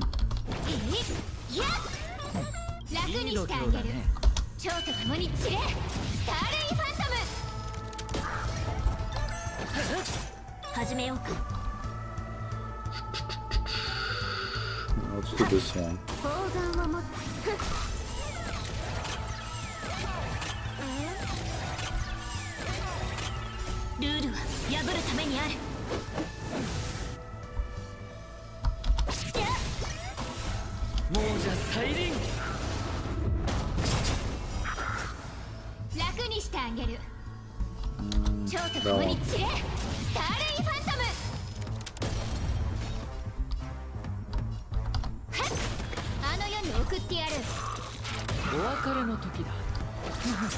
私が怖いの？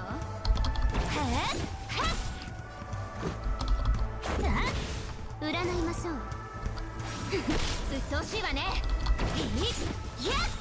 楽にしてあげる。蝶と共に散れ。スターレイファントム。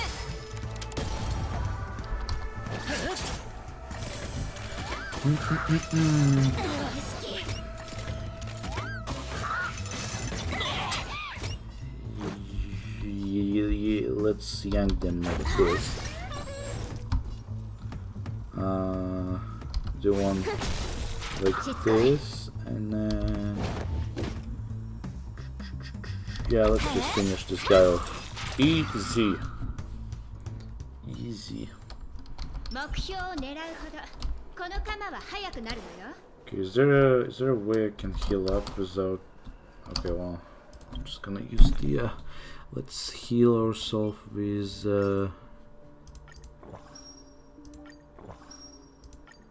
No, this thing is useless. 1 HP.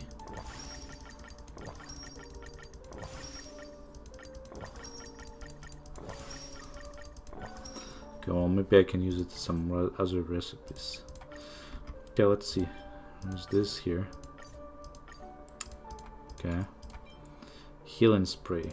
Where's this thing here?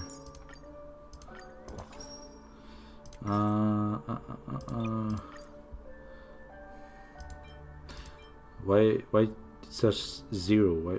Why does it show up here? Here, I have this. Okay, now see our attack consumables.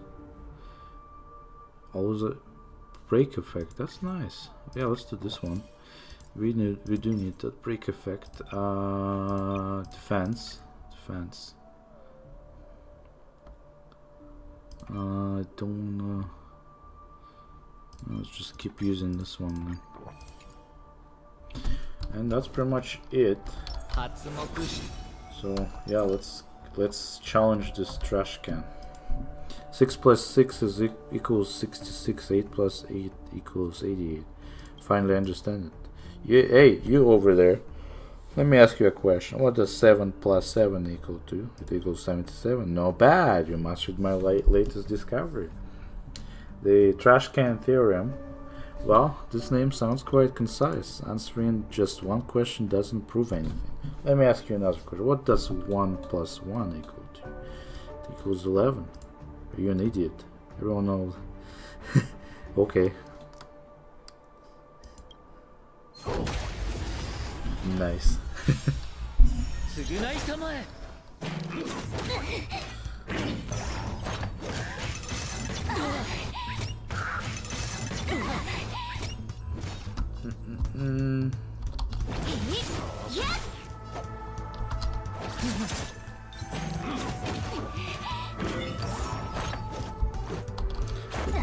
That.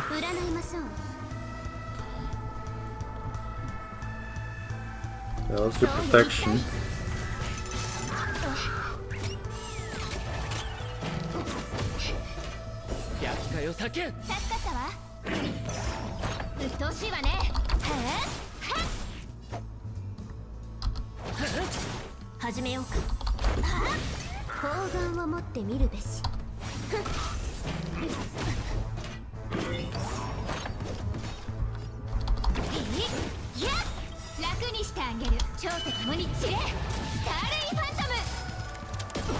Alright, not bad.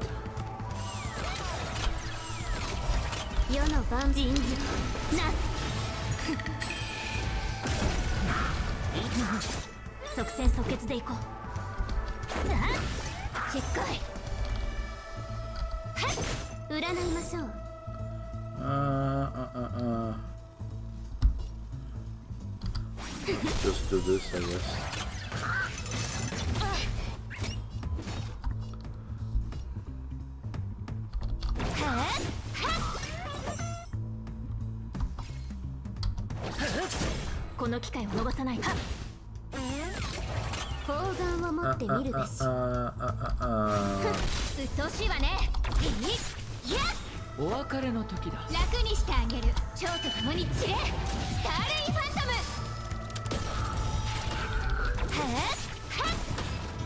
Easy.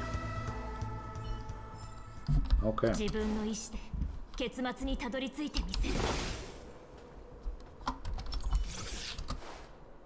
Let's see what's down this way.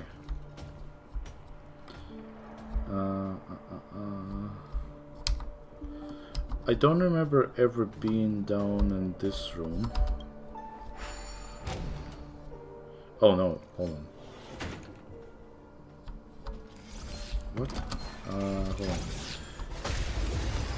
Ah, got ambushed anyways. Well, I guess we're gonna fight.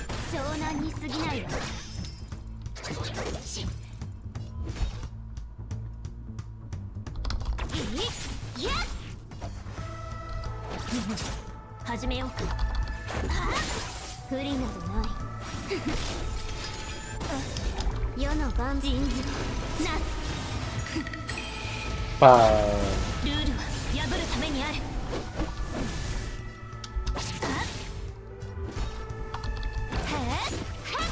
あの世に送ってやる。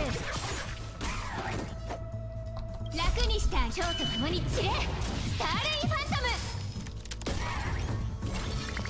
Oh, we got the big guys and a troller. うっとうしいわね。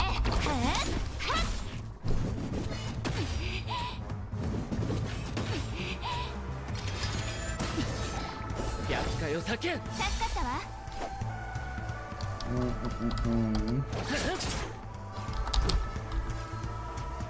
Let's do this. 不利などない。もうじゃ再臨。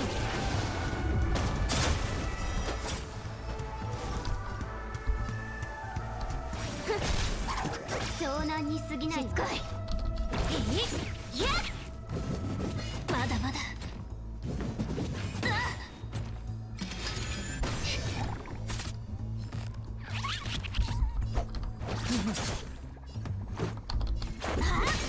不利などない。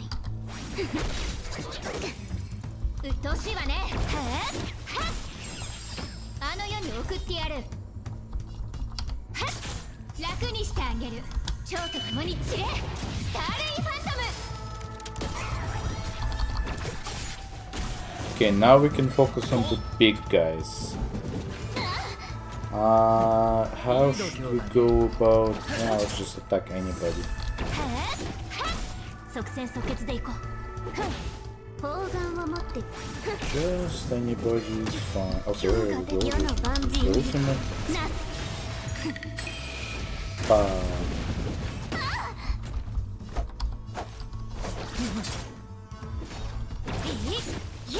始めようか。ルールは破るためにある。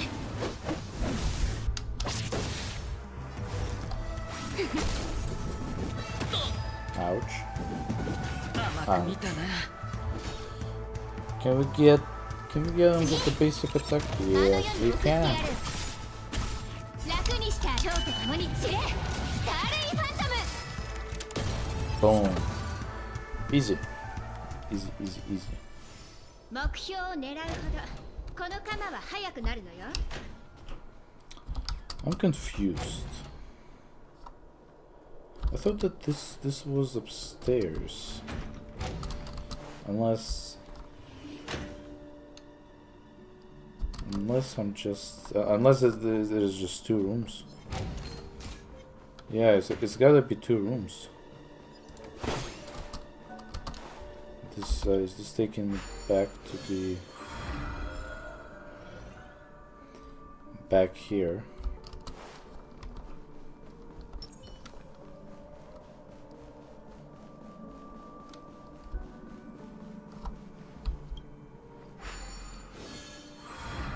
That must be that location that I've seen before.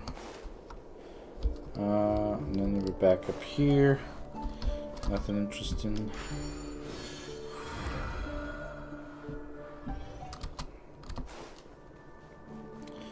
I wonder, how does one go from this just dreamscape to the... Yeah, there's definitely two of those exact rooms. There's somebody in trouble. Stay away, it's dangerous. Quick, go and fetch the family guard. I am the family guard. Bird.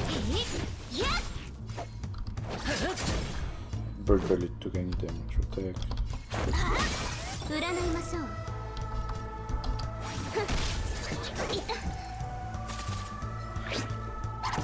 痛くも痒くもない。鬱陶しいわね。あの世に送ってやる。お別れの時だ。楽にしてあげる。蝶と共に散れ。スターレイファントム。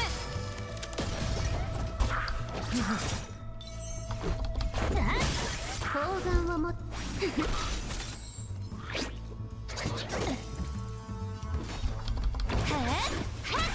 あの世に送ってやる。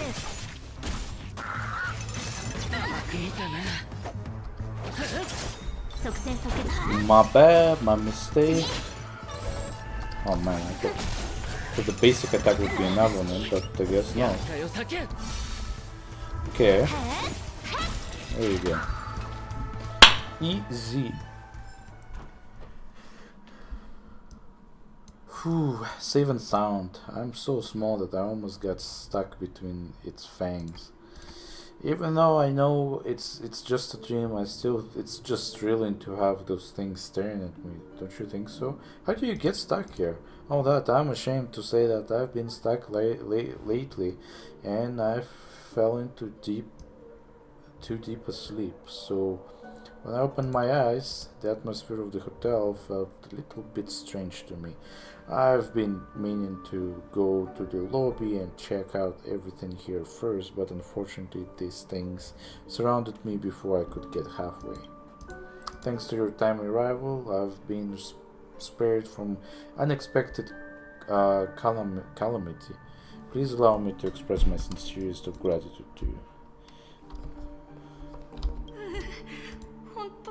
Even though it's not good to stay here for long, I'm sorry, but please allow me to take my own time. Activate clockwork.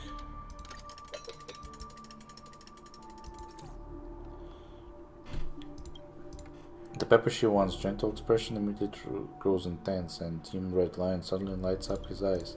You don't know why, but somehow it feels as though a completely different soul emerged beneath his skin. Ha! It's just a few pieces of trash, but enough to get scared stiff. So it just turns out they are really useless without me around. What's up? Usually shun me badly, but now after just a few days of not seeing each other, you seem distracted.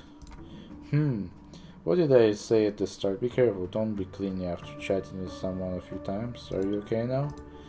I don't know what methods they used, but they must have involved that girl. Oh, I nearly forgot about you. The pepper she suddenly turns around, and the light that fell upon your face felt like it belonged to some kind of apex predator. Speaking of which, I have to thank you for waking me up. You can call me W. An upside down M? Haha, very perceptive. Everyone who met me thinks we're nuts. I just don't get what all the fuss is about, though. Every time I see those panicked idiots, I lose it and start laughing. Your eyes are very peaceful. I like that. I like quick thinkers and reliable people, so why don't you be a good person and do me a solid? Golden Archer is a dreamscape motivator called Duran. She is very important to me, but usually hanging out near Cloaky Plaza. If things were normal, I'd definitely go over myself, but as it stands, things are a little delicate right now. How about it? Can you do me a solid? I'll be at the Aiden Park waiting for good news, and once you're back, we can grab a drink together. Okay. Okay, well, we got a new mission. That's good. Something to do, eh?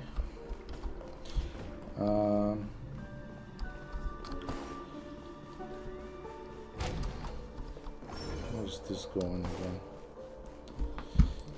Trying to remember where's everything going. Okay, back to this room. No thanks.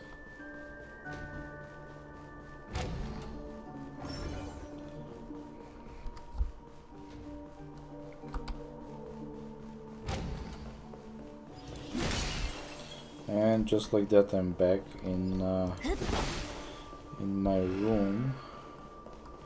This just doesn't seem to go anywhere.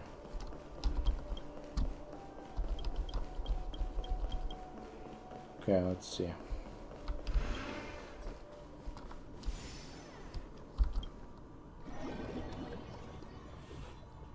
So how do I get from Reverie to the Golden Hour, I wonder? まだ早いし、どこかへ行く? Okay, let's see. 20 enemies. Easy. So we got a new mission here, Golden Hour. And then what do we got here? Achieved. Open treasures 120 times in Penacony. Wow, that's a lot.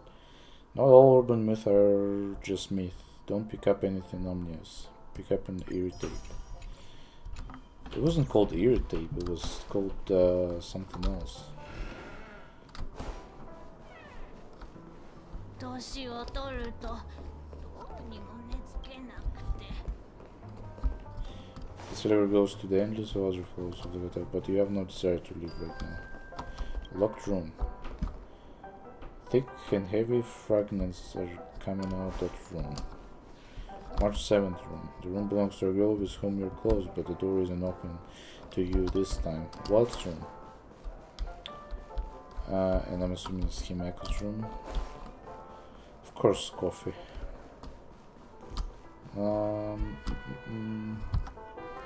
Doctor's still sitting up there. Oh, the doctor and nurse, I guess. Is this... I can still go in here even though there's nothing for me to do. Oh well. I guess she didn't end up cleaning up after all. Where did they put my keycard? And this room, whose room was this? Was that the what's his name? Chadwick's room. That's who it was. Surprises me how I can just enter without any issues arising. Can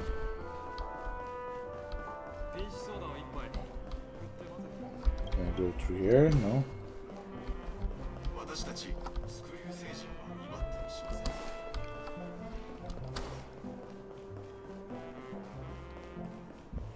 Okay.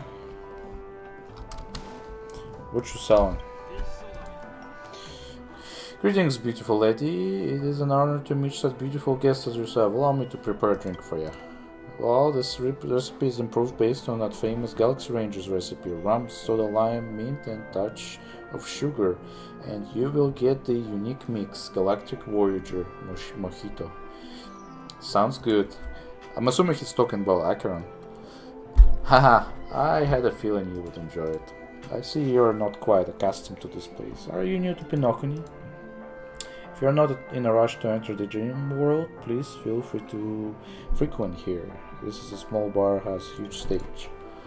With so many customers here, this place is a vast repository of information and fertile ground for stores. If you have any questions or seeking information, please come here and order a drink for a story. I guarantee my stores will satisfy your curiosity. And of course, if you have splendid stories to exchange for drinks, I'll be delightful to hear them. Here, this one is my house. Don't forget to come here often. Any recommended beverage? Well, I believe each guest has their own exclusive special drink. However, as a bartender, I would like to recommend this most popular yet enjoyable option, the classic Soul Glad. I remember trying this concoction, even if it's just to blend in. Why aren't you bartending in Dreamscape? A great question. While I'm a bartender, I don't particularly enjoy the feelings of indulgence. People tend to indulge in fleeting, unreal pleasures, whether it's through wine or dreams. But to be honest, it doesn't appeal to me. People come to the city of dreams to pursue what they cannot attain in reality. As for me, I am already content with my current life. Too busy with behaving off. Well, so I wanna see, what are you selling here? Classic soul glad.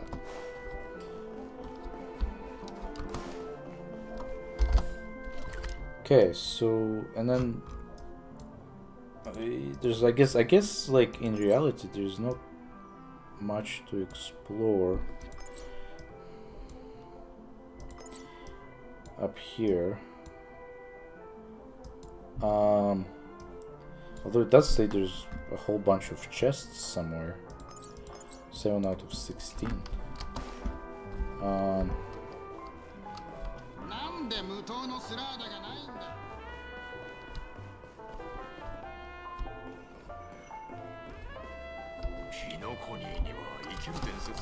I kinda looks familiar.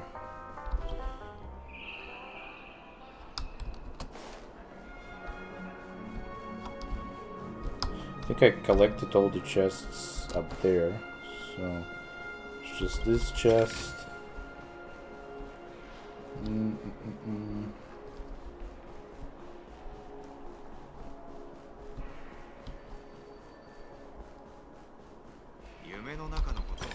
And this chest, are there any more chests that way? Nope. Let's go downstairs then.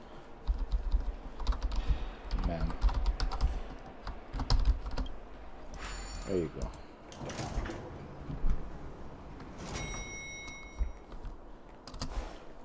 Anything, any chests up here?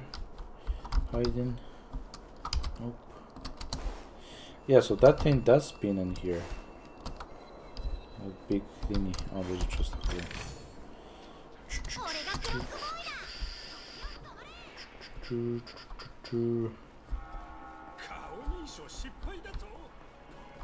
Yep.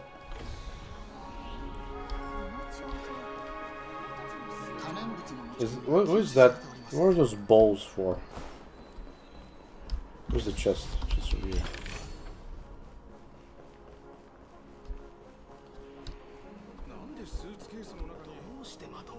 Another chest up here.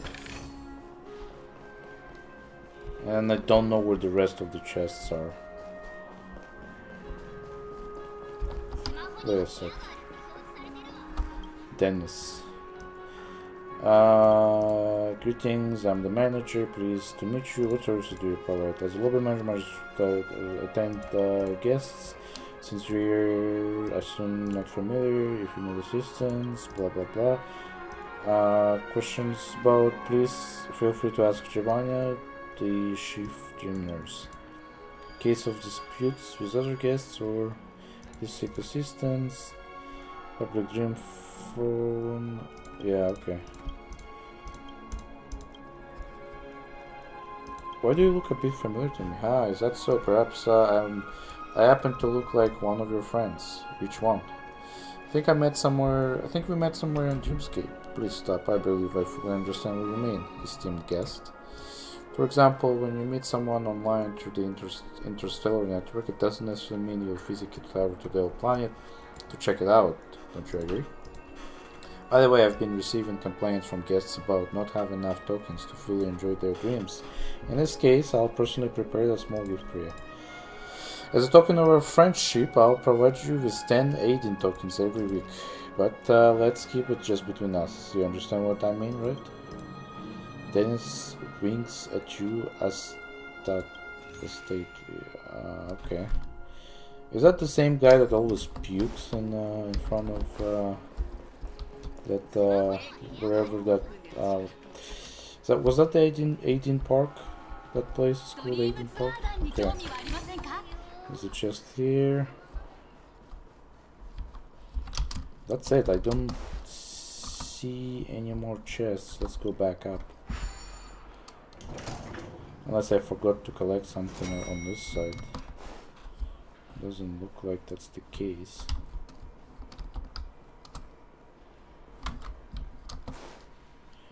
Huh, interesting.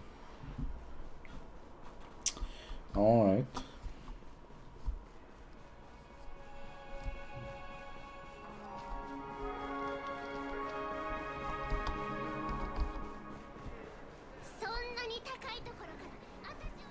There's a bird here. Dr. Blues. You come to face to face with a blue bird, but it does not look like it's going to speak anytime soon. Time passes in silence as you and the bird stare at each other. Remain silent. This silent staring contest continues. No one knows who's going to win. Hey, can you see me? Where are you? Obviously, I'm an origami bird. You can call me Miss Dr. Blues. Got it. Make sure you never forget about it. I'm swamped with work. If you have any questions, you can go to those birds on the great tree. Origami birds gather in support. I think they'll need your help with their affairs. When you have helped them find the required number of origami birds, I'll give you rewards. This is written under the storyline section. The bird flaps its wings at you, supposedly trying to urge you to go.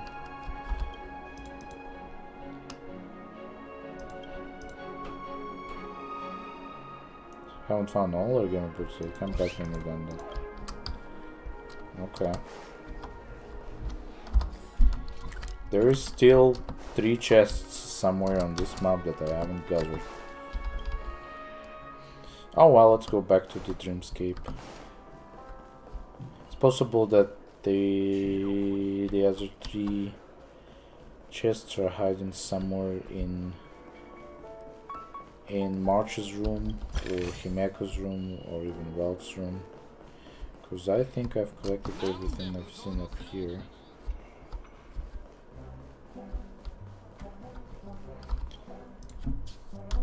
Esteemed guest, blah blah blah. Okay, that's just useless.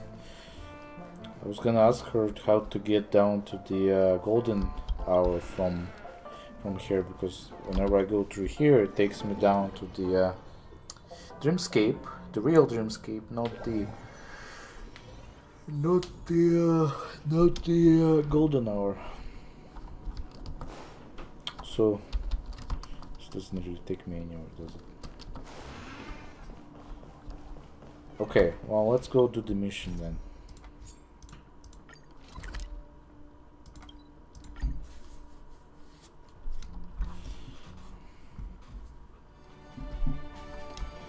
Okay. By the way, can I...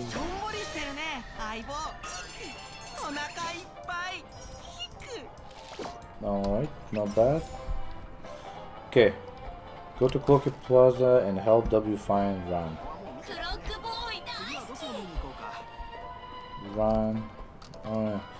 Dreamscape Motivator. Hello, is there anything I can help you with? Whatever words you might have, you can tell me all about it. I might listen to your thoughts and wishes and provide as much help as I possibly can. Someone called Milich is looking for you. Hang on, who? Who did you say was looking for me? The woman heard this name, her pupils suddenly shrank and the blood drained from her. The blood drained from her face as she lost all previous sense of grace and bearing. Are you in cahoots with that guy? Stay away or I'll call out for someone. Or you ought to know that if that kind of thing ever happens again, the family won't just sit by idly and watch. What kind of thing? Don't play dumb, as if you don't know what I'm talking about. Hang on, do you really not know? Miss Ram scanned your every expression again and again, before letting out a sigh of relief after what seemed like an age, and what seemed like a heavy burden to bear. Oof. You freaked me out. I thought he roped in yet another accomplice. Things were already getting scary enough. So, can you please tell me what exactly is it that you're doing here? You spill the beans about Milich and W, and tell around the whole story. She's very important to me. I'm afraid what he meant to say, taking vengeance against her, is very important to me. Listen to me, that guy may sound friendly and harmless, but he's actually an extremist bigot. And as for that W, I've never really met him, but in a nutshell, but for your own safety, Please don't have any contact with him again. Is he that bad? That's just cause you haven't come into close contact with him yet. I know plenty of people with mental health issues, and most of them are great people. They're just suffering from torturous pain, but this guy is completely different. He's just, what, sorry? He's just a shrunken little beast. I'm begging you, please don't have any further contact with him. Please, you absolutely have to keep this under wraps.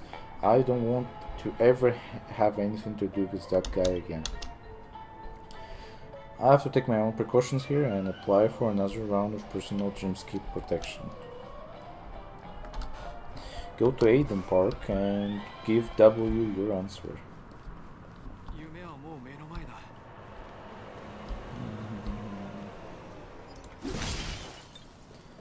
Alright.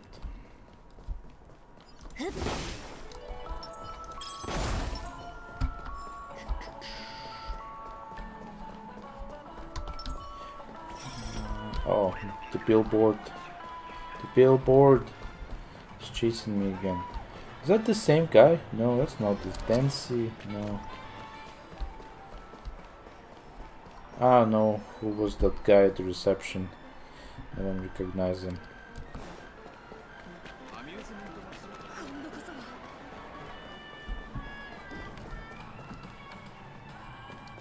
Double face marriage. Yo, finally made it back. What's up? Any news? She's saying you're sick. You see a flash of anger in the W's eyes, as though he's about to jump up and knock you on the head. I see. It looks like she really hates us then. Speaking of which, Dreamscape Motivator, what a miraculous job. I bet this line of work is only gonna be available on Penacony, right?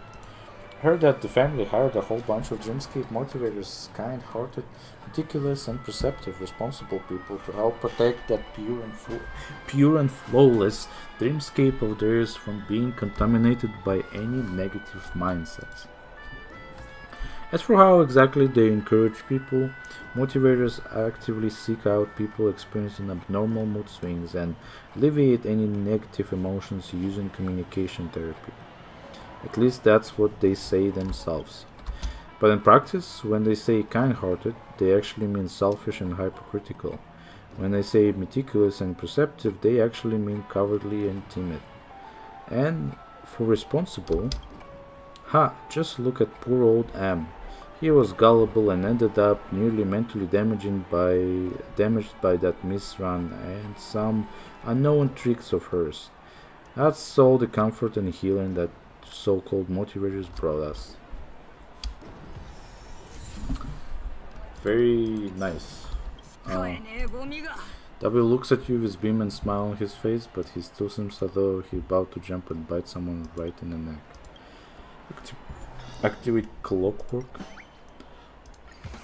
Let's make him happy. In any case, I should be thanking you, not just for saving it, but also because of your understanding and putting up with me. This is a tiny gift just to say thank you and show my appreciation. Please take it. Thanks. Free shit. Am I done with that mission now? Okay. What's this? Listen to their story. Oh, those are the two guys. Honey, which fruit slices do you think go best with me? The lemon slices from Moment of Scorched Sand, of course. Not only does it go well with the design of your glass, but also matches with the color of my liquor. You're so knowledgeable. I've never been to Moment of Scorched Sand. How about you take me there next time? Sure, but you have to understand that the place is totally different from Golden Hour. Dream chasers there are more unruly and they enjoy drinking spirits of inferior quality. That's off-putting. I want to reek of smell of cheap liquor. No sweat. Charmony Festival is around the corner. I'll introduce the finest liquors from other galaxies to you there. Wow, really? I can't wait. Charlie. You can hardly chip in on our conversation. You'd better make your exit tactfully and pretend you have never been there. The Great Champagne. Much crystal challenge with golden champagne. Okay. What happened if I match it with other ones? Does it make any difference?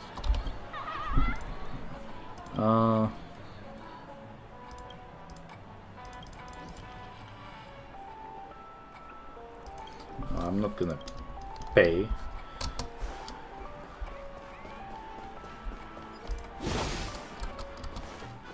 I'm just gonna go and gamble instead.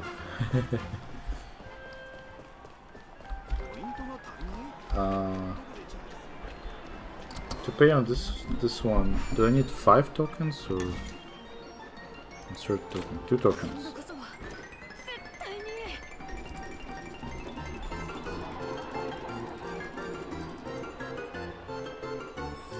Garbage.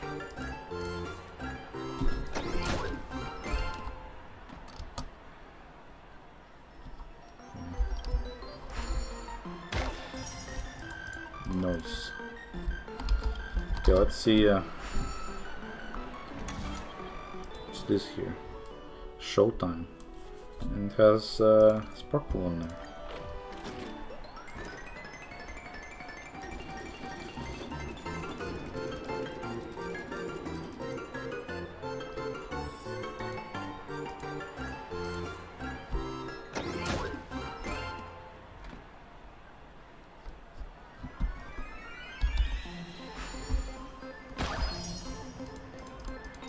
Yeah, more garbage. Okay, let's try one more time.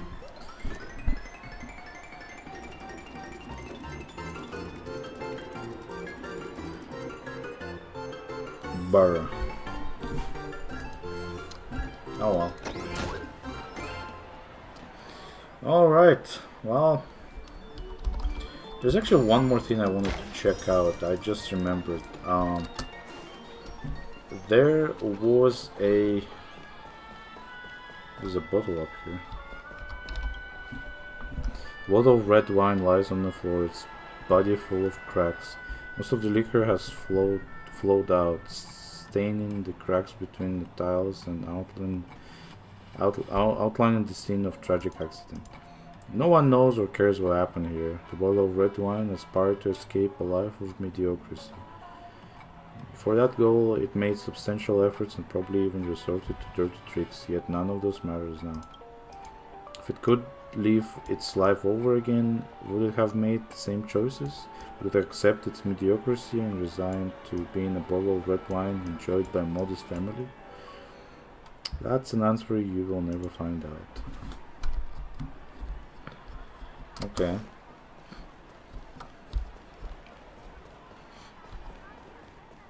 What happened to the green bottle? Okay, so one thing I did want to check out is there's a cash spewer.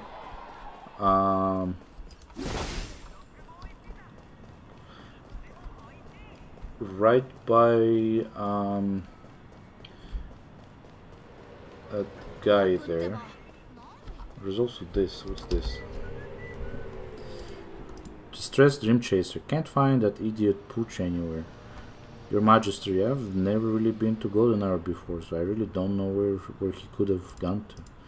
Worry not, I will help you find him. The city is sprawling maze though.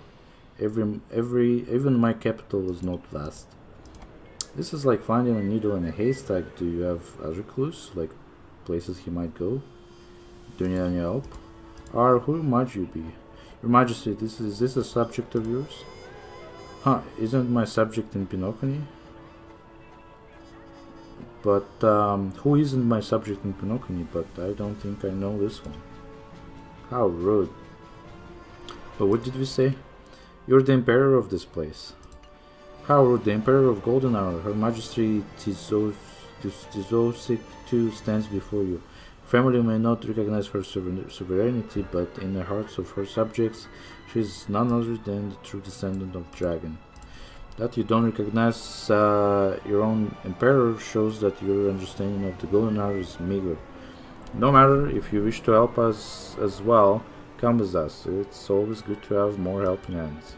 But I don't know her. Heed my words, Mr. Chenapong. Goodwill can be spread. Understood, Your Majesty, kind soul. About the matter at hand, I am a dream chaser from the Klimt Republic. I am to negotiate a record deal with the Iris family in a few system hours. But that blister-brained business partner of mine went missing right after entering the dream. I was to meet him here to start negotiations, but he is nowhere to be found.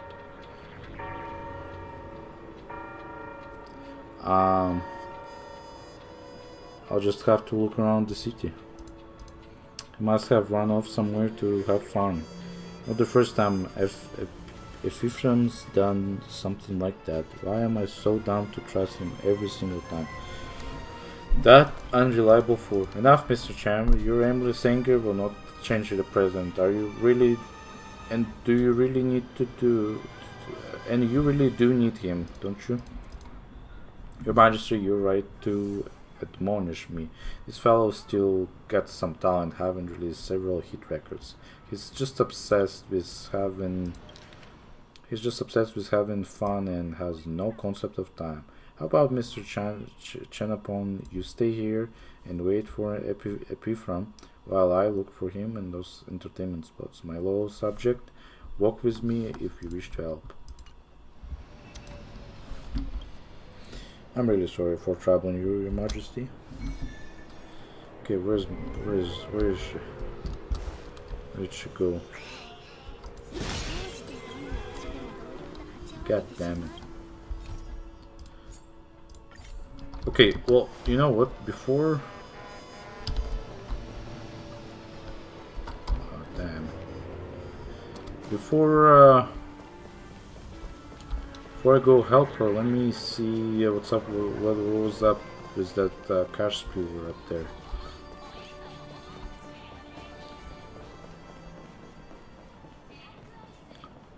It was this one. It has this little sparkly spark. Let's see. You find yourself standing in front of an ATM that looks somewhat forlorn. While the other machines are busy dispensing alpha credit, it stands quietly in its place. Try withdrawing some coins. Hit the buttons following the standard procedure. The ATM trembles vigorously, but something seems to be stuck in its throat, stopping it from spewing anything out. Looks like you won't be getting cash through the conventional way. So... knock it, give it a rest, no, try fixing it. You attempt to fix the machine with your amateur skills. Who would have thought that the stuff you learned in Bellabok would come in handy one day? Remove the casing, take out the ports, clean them one by one, put them back again. That's done. The machine is good as new now. Wait, why is there an extra port? It's probably the thing that got stuck in there, no? Find yourself standing in front of ATM. Looks pathetic. What else can you do for Mr. ATM? Try stuffing some coins into the dispenser. You stuff some alpha credit into the machine via the dispenser. Clink, clink, clank. Something clinks all the way down the pipe and lands on the tray of dispenser. After coughing out several coins, the ATM lets out a sigh of contentment and gets back up and running. Appearance-wise, it's no different from other ATMs. There is nothing special about it, so much so that it's a bit dull. Okay, club credits. Is it working now? Oh yeah. Okay. Figure out why the cash spewer is stuck. Okay.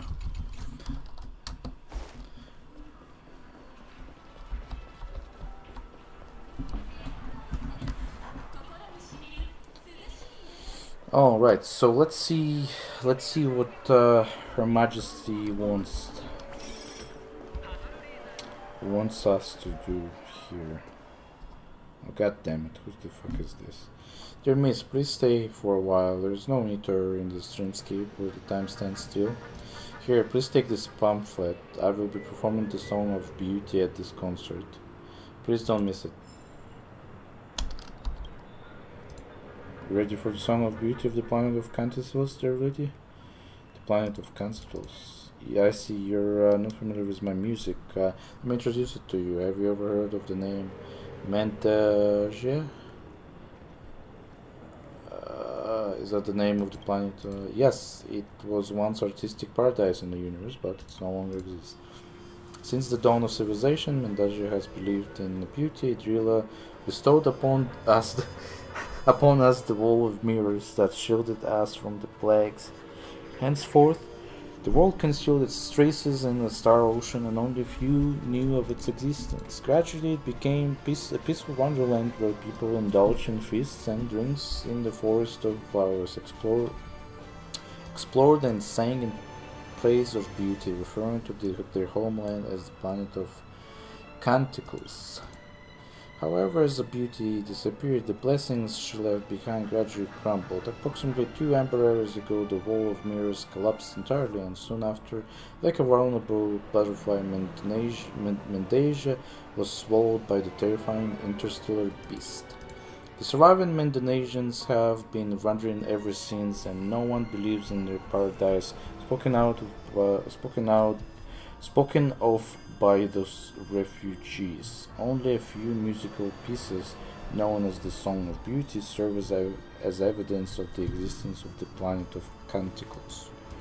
The enchanting realm of beauty has faded, and if its remaining art withers away, the crown of cosmic art will lose one of the brightest jewels. With each additional listener, the enduring flame of art will shine brighter. So I hope you can support my performance. I'll definitely support you. Thank you for your support. I salute you on behalf of the beauty. I will continue to preserve the Song of Beauty for sake of planet of Canticles and the previous beauty of the universe. Activate clockwork. Happy gear.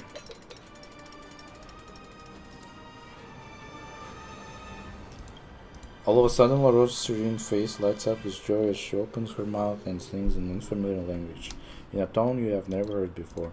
Amnesia, blah blah blah, okay. Each syllable of the song seems to imitate the sounds of nature. Rustling of real leaves, buzzing of insects, chirping of birds, the low growls of beasts, raindrop hitting the ground, and amalgamation of sounds creates a marvelous rhythm. The song is sometimes shrill, sometimes raw, and you didn't even know that these are sounds producible by a human vocal cords. It's hard to tell if the music can be called melodious, but the wild vigor within the song is palpable. Phew, that was the first song I learned as a child, and I don't know why I sang it out loud. How peculiar. Is that the Song of Beauty? Yes, it's the most iconic ballad of Mendasia. But I have never performed it in Penacony. Although the language of this song is no longer spoken, the meaning of each lyric has been passed down. Mendasia, you nourish Idrila's flowers within the stands of art. That's the meaning of lyrics I just sang. Mendasia, the planet of canticles that perished even before I was born. I've never witnessed her or seen any images of her, but by singing that song I can imagine a paradise where one can freely sing under the sunlight. Dear lady, how do you think of this song? It's beautiful. Thank you. My manager doesn't approve of it at all. My manager told me that this style of music doesn't appeal to the audience at all and will only deter guests seeking elegance. To achieve fame, I must first sing songs that are recognized by the market. So I started imitating popular styles and composed a fabricated Song of Beauty. Surprisingly, the ruse managed to deceive the audience. My performances were well received within the music fan community. I got on the covers of Art of the Dreamscape, and that song even won numerous awards.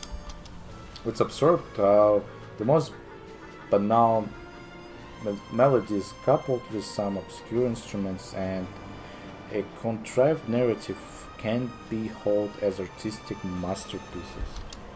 Every day I reluctantly sing lies, if were not for spur of the moment decisions just now, I would have forgotten about the real Song of Beauty.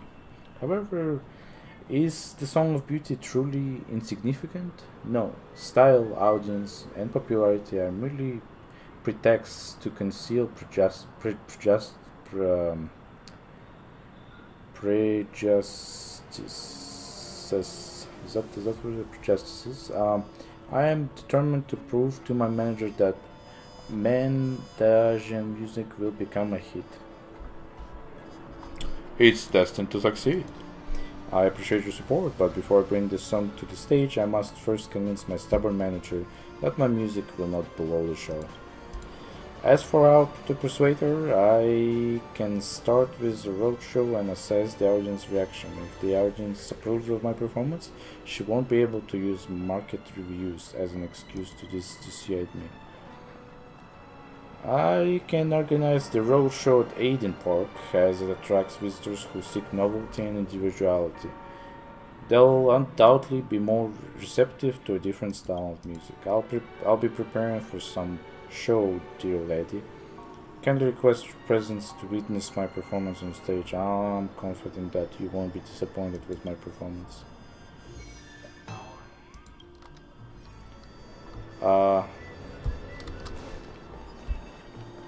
Still want to help the queen first.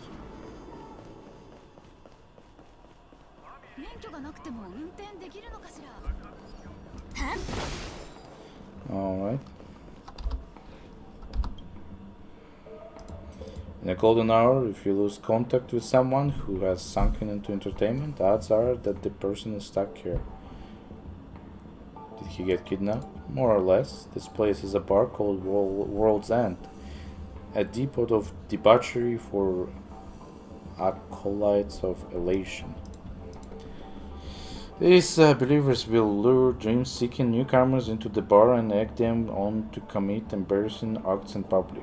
It's a form of lowbrow entertainment. The queen sighs and immediately draws a deep breath, faces the bar entrance and yells out, "Lady Greenhand, come out here." You barely recovered from startlement when you see a woman with a fawning smile saying out of the bar, Oh, if it isn't your majesty, why didn't you call in advance? We haven't prepared for your arrival at all. Estelle, what are you doing here? Do I know you? Got the chit-chat. There's a musician by the name of Epiphram from the Klimt Republic. You've seen him before? Oh, I indeed have. He stopped by to have a drink. He later got drunk and said he wanted to promote profound music on the profound planet of Penacony, and ran out while singing a tune. We left him alone. It's because of you a lot who egged him on anyway. Yet you treat it like a joke. Where is he now? Ah, no. Why not ask the others near the bar? They might remember. Epiphram was a drunkenly flamboyant character. He is not easily forgettable. Haha. That's all I know. Did you wish to know anything else, Your Majesty? You scrundles. So be it. My words fall on deaf ears anyway. My business with you is concluded. You're dismissed.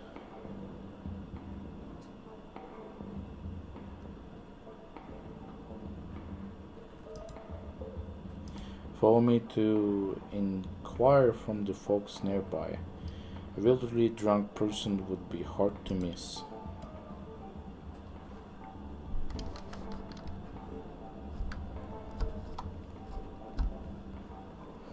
Let's ask her maybe. Yeah. Well, I guess I can't ask her. You guys, no?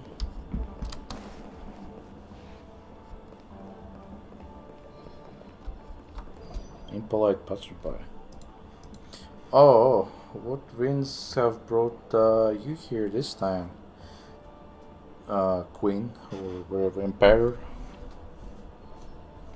I thought you detested such establishments of sinful pleasures. You will show some respect.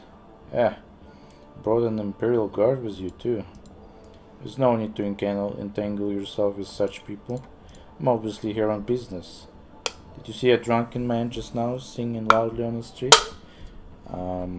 Isn't it him behind over there? Throwing up. Singing? 'Cause I did. There was a drunken fool singing and accosting passerby. He was taken away by the bloodhounds. Detained by bloodhounds. This is going to be a little troublesome then. How much trouble could there be? Aren't you the Emperor? You just have to show your face and the bloodhounds release him, no? You will show some respect. Ha! Method actor, aren't you? You really think she's the Emperor? I'm sure I can have them acquiesce to this request, but I can't simply flout rules by abusing my authority. No choice then, I'll have to make an exception for this urgent matter. You really think bloodhounds recognize such a lame Emperor as yourself? That's hilarious. You really believe in your own act? Don't mind him. There's a member of Bloodhound family over there. Let's go talk to them. Over where? It's a pleasure, Your Majesty. Is there something I can do for you? It is. I wanted to ask, have you arrested a guest named Nepihram? Ah, yes, we did. That man was drunk on the streets and the Bloodhounds kicked him out of the dreamscape. The family's public relations officer is currently interrogating him. So here's what happened.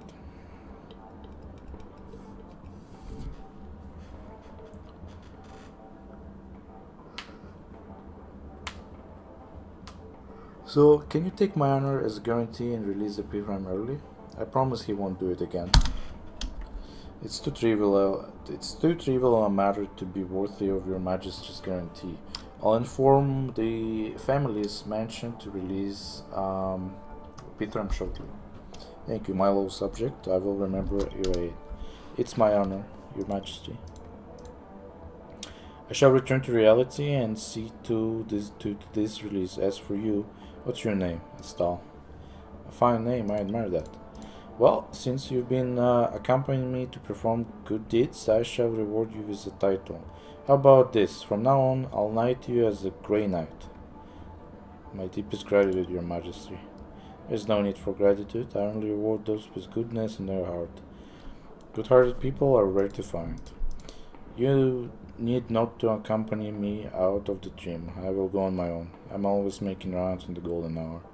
If you run into any trouble, feel free to speak to me. Take heed, Grey Knight. It's easy to be bound in this dream filled with carnal desires, and it's easy to forget where one should go. Ah, congratulations, you're now a knight. She's really the Emperor? Of course not, wait, maybe she was in the past. Maybe many dream chasers from Penacony were aristocrats from the fallen empire. Ah, who knows? When Her Majesty first started to call herself Emperor, no one really acknowledged her, but she's done a lot more than just call herself Emperor. There were many good deeds she performed, locating missing people and items, resolving conflicts, and even helping the family. As the time passed, at least in the golden hour, everyone has been helped by her in some way, so they're willing to show her the courtesy of addressing her as Majesty. Do most people respect her? How do I put this? Although I don't know why she calls herself Emperor, she's definitely a good person. Look, the family members theoretically should all be united as one under the banner of the Great One's teachings, but you inevitably can't dismiss the tingles of personal avarice within them. If it is so for the family, it is even truer for dream chasers like yourself, not meant as a slight, no offense. Who would consider everything from their own perspective and can't put themselves in others' shoes, or would consciously ignore the interest of others? That's why everyone supports Her Majesty. Since she's sincere, empathetic, and genuinely cares about others' interests, always putting herself in their shoes. As Her Majesty said, good people are a rare resource in our time. Ah, it's getting late. Need to continue my rounds. See you around. Your Majesty should have picked up a vision by now. Let's go back to our meeting point.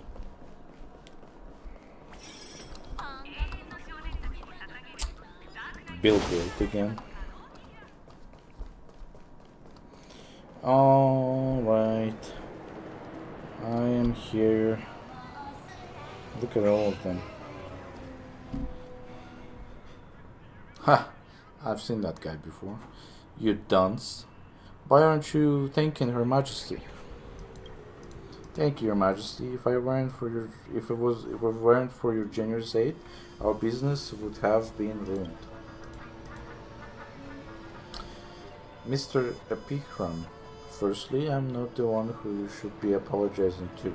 Secondly, rather than an apology, I feel that Mr. Shenapon would much rather have your promise. I'm sorry, I'll never slack off during work hours again. I'll let it go this time. I'm used to it. However, I've placed my own honor on the line to get you out. If you return to your old ways, it will be a slap in my face. Understood? Understood, absolutely. I promise never to do it again. It's getting late. You two should prepare for the negotiations. Now that I have finally gotten you out, you should return to your business. Thank you once again, Your Majesty.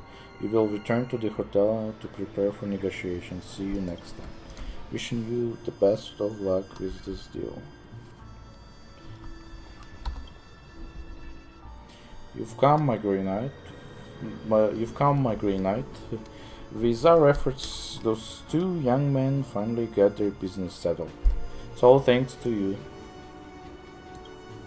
As an emperor, it's my duty to help my subjects with their problems, and there is no credit to be taken. Head out there and do some good. You'll definitely find an avenue for your talents. Let me think. If you're good at fighting, aren't there any good deeds that are more suited for you? Oh, there is. I've always been running into this group of people. Never mind, it's nothing.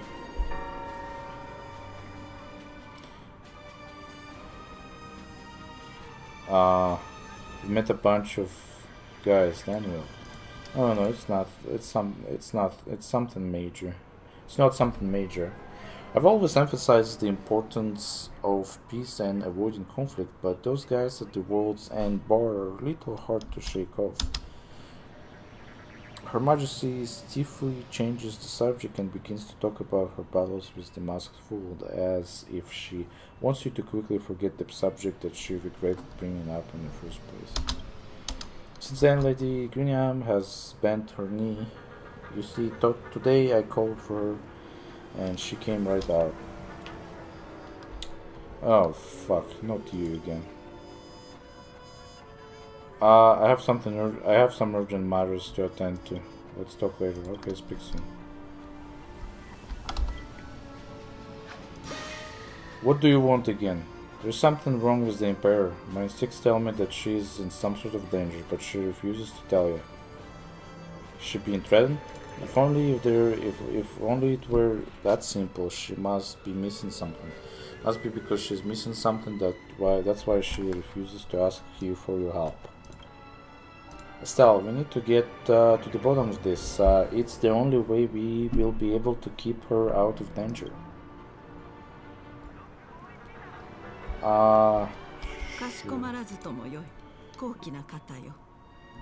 It's interesting. So out of all her dialogues, this is the only dialogue that they decided to voice. You're back, Grey Knight. Is there something you need my help with, or perhaps you would like to chat? Try reading her inner thoughts. Okay, angry gear.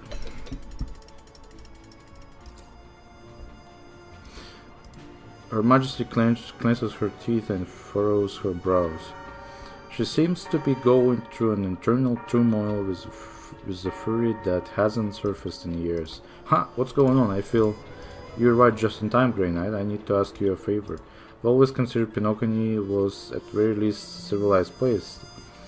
That at worst there would be meager riffraff who disrespected the Emperor.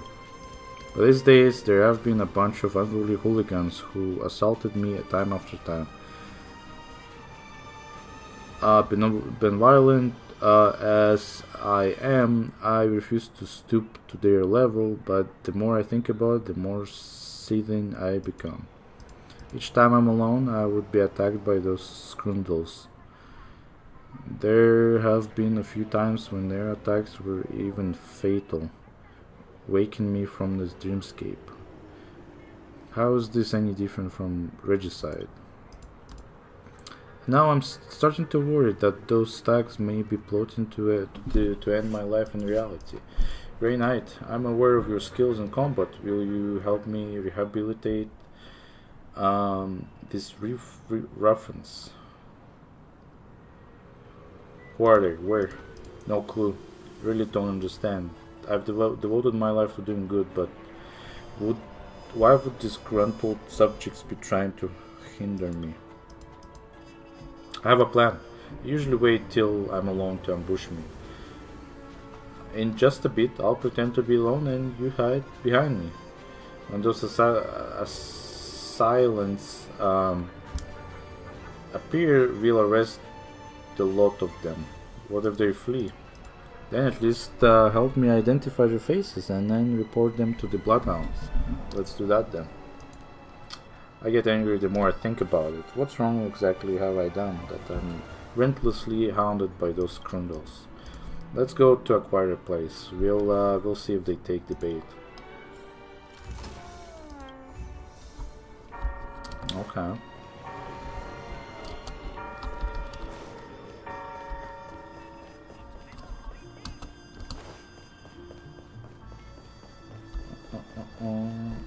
What's this? Witness is rare. Or is it the other mission here as well? The spot is usually quite deserted. I was ambushed by them here once. Grey Knight, look for a place to hide. If I'm ambushed, that's your cue to come out. Okay, hide behind here and don't move. I'll go fish for some badges. Dismiss the small. The loyal retainers who patrol with me are busy today. All of them. It's good that they're keeping busy though. Busy is good. Alas, I'll have to make the rounds all by myself. All by my lonesome self. Good thing Penacony is super safe place. So safe that you won't run into danger walking down a dark alley alone. So very quiet and no family members on the streets. So different from the hotel premises. Your Majesty, help. I'm stuck in a phone booth. Who's calling for help? Stuck in a phone booth? How careless. Hold on, I'll be right there.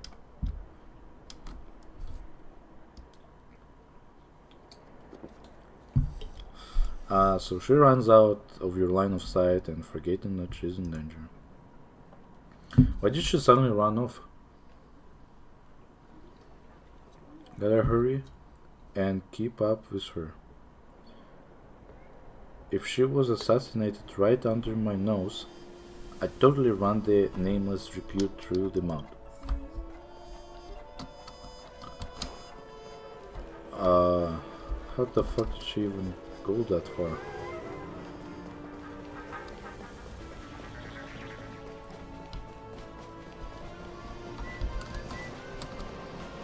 Okay. Back to that place, eh?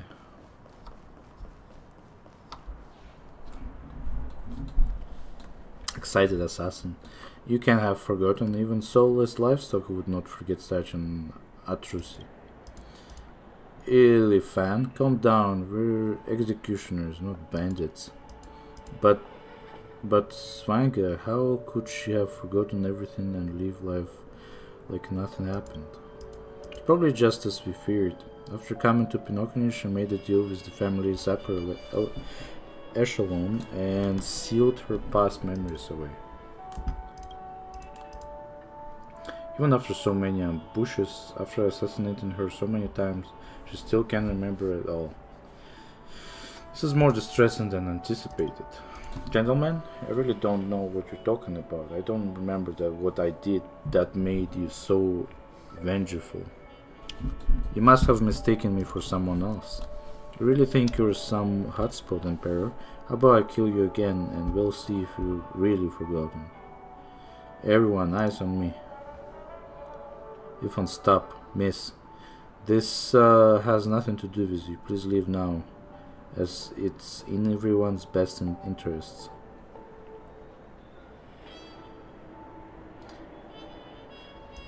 I can't stand by and watch someone die. It's not like it's a real death.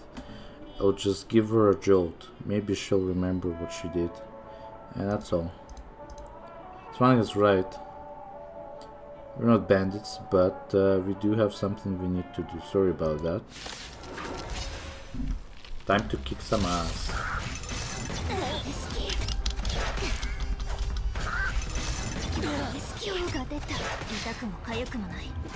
Alright.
Whoops.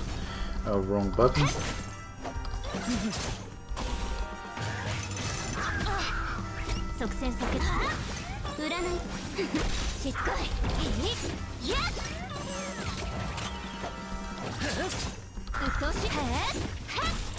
There you go. Not bad, not bad. Don't run. I can still fight.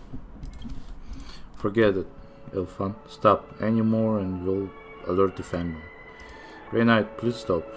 You there. It's not that I revel in forcing your hand, but you will explain once and for all your repeated ambushes on me. Papsha profanity. Looks like you really don't remember a thing. What exactly do you want me to remember? Your crimes! Spill it out now. Stop beating around the bush. I know it's really annoying to do this, but she must recall her own crimes, or else it won't matter if we bring her back. It's because of the accursed arm of the law. But if it weren't for that accursed justice system, you won't be no different from her. My memory is pretty good. I never forgotten anything, nor will I. Where were you born? What sort of idiot question is that? I was born in. I do have some memories, no, plenty of them, that feel like they didn't exist before. I only remember I am an emperor, governing the citizens of Penacony. But where did I come from? Where did I become emperor? I truly can't remember. Those memories were too cruel, even for someone like you. After fleeing to Penacony, you asked the family to steal them off. Grey Knight, I'm in a conundrum. Should I be finding those memories? Then at least it'd be clear why these ruffians hate me so much. You decide for yourself. She does not get a choice. She must find her memories. I should find my memories, especially if in those memories are buried heinous sins that I've committed. That's because you're a good person. Yes, I'm a good person, and good people must face their evils. Looks like Penacony has indeed changed you. It's a pity that... Never mind, I'll drop it for now. Your memories have really been sealed by the family, then I don't know how to retrieve them either. It's a dead end. If the family did it, I have an idea. You do. What idea could you possibly have? You're from Austral Express, yes? I've heard that you can do the impossible. I trust for all fun. Now, it's up to your skills, Nameless. How about you? Do you agree, Emperor? Yes, please help me retrieve my memories, Grey Knight. We can never escape our own past, for better or worse. You have any items that have anything to do with your past? An item to do with your past, let me think. How about this? Try using something that is connected to us. It is her past after all that created the present me and Ilfan. This is a port. This is a piece of the community center in past Drag City. Well, where is that? You beast, does past Drag truly mean nothing to you? Ilfan, enough. Nameless. If this old port can let you do your thing, we'll leave it to you.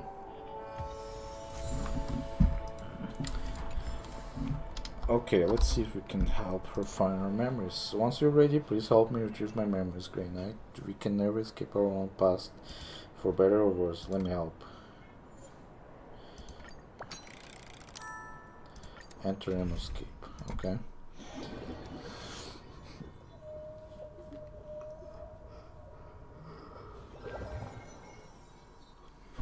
Hey, Grey Knight, stop standing here in a daze. This is Bellabog.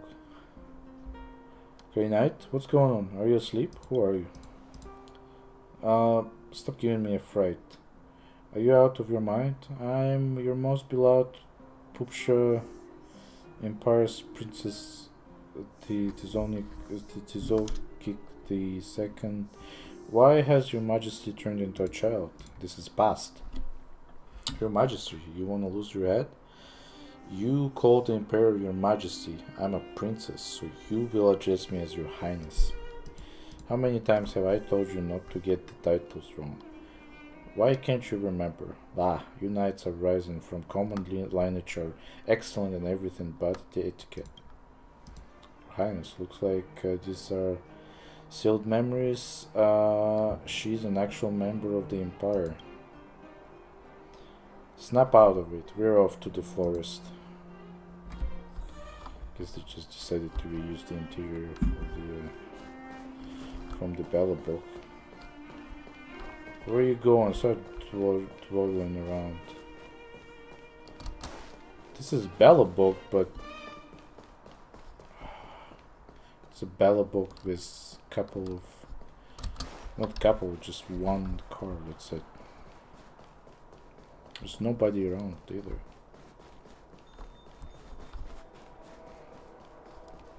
But so much homework lately, it feels like I made an appointment for the forest to only cater to the both of us enter the forest. For your Highness to visit our humble shop, we are plentifully honored to host you. And for you to specially make this trip, all you had to do was to make a selection of your favorite blooms, and I would deliver them personally to you. My lovely shop is not worthy of your glorious presence.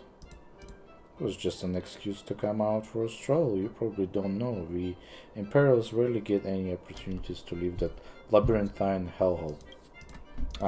In any case, please call on me if you wish to buy anything, Your Highness. My older brother has ascended the throne for more than 2 years, and our relationship has grown distant.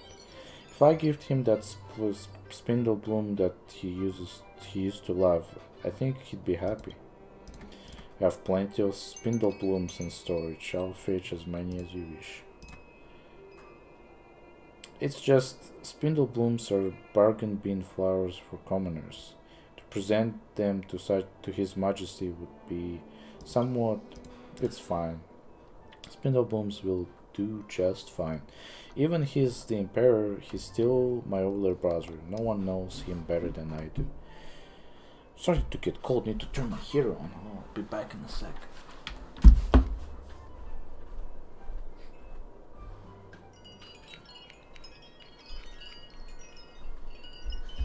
Alright. Let's see.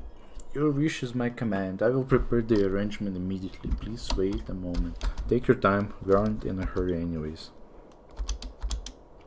The gift of flowers is mainly to let my brother think that I'm still his native younger sister. Not native, naive younger sister. That will make the discussion of many future matters much more amicable. Giving him some flowers to cheer him up, and maybe he'll be willing to lift the tax levies on those poor folk along the frontier store districts.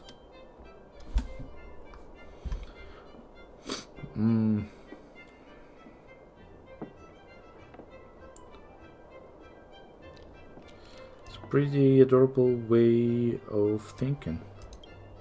Yes, that's exactly my goal, to remind His Majesty of how totally adorable his younger sister is. One must know the reason to move the heart. Those high officials have done this sort of stuff before, but none was able to move him. Probably wouldn't work either to verbally spar with him using facts and reason. In the realm of governments, even children have their own weapons. They don't lie, plot, or vie for power, or at least that's how everyone thinks of them. So when I skip in with a huge bouquet of spindle blooms, crying and wailing to beg him to remove tax levers, no one will think that it's an issue of governance, just an innocent desire of a little girl.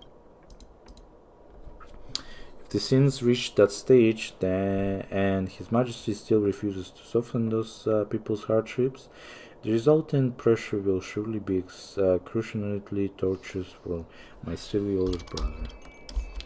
And I know him. He may not care about the people, but he cares about what the history books will write about him. That thinking of yours is pretty naive. You're scared. You got some guts, girl. I was born into imperiality after all. Just putting what I've learned and heard to practice. Where's the shop owner? Is he planting seeds or something? Your Highness, Grey Knight. You must take Her Highness and flee. Lieutenant Shapok. What's wrong with you? It's a cope. Your second sister wants to usurp the throne. His Majesty has been assassinated. What? Second sister? She killed Grey Knight. Run. Take her with you. That mad woman will exterminate all successors to the throne. Hurry. The lieutenant musters all his strength and yells at the top of his lungs, then coughs up blood and stops breathing. What in the world happened? I don't get it. I really don't. Let's leave this piece first. Yes.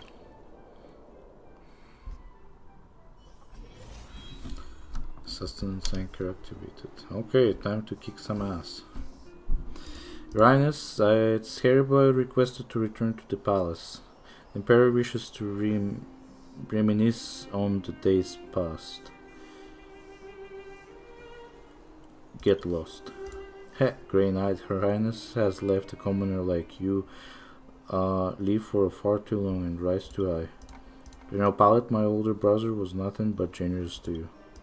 Your Highness, affairs of sentiment only mean something to people of your age, and that filthy commoner beside you. Since you won't return with me, forgive me for being brisk. Hide behind me.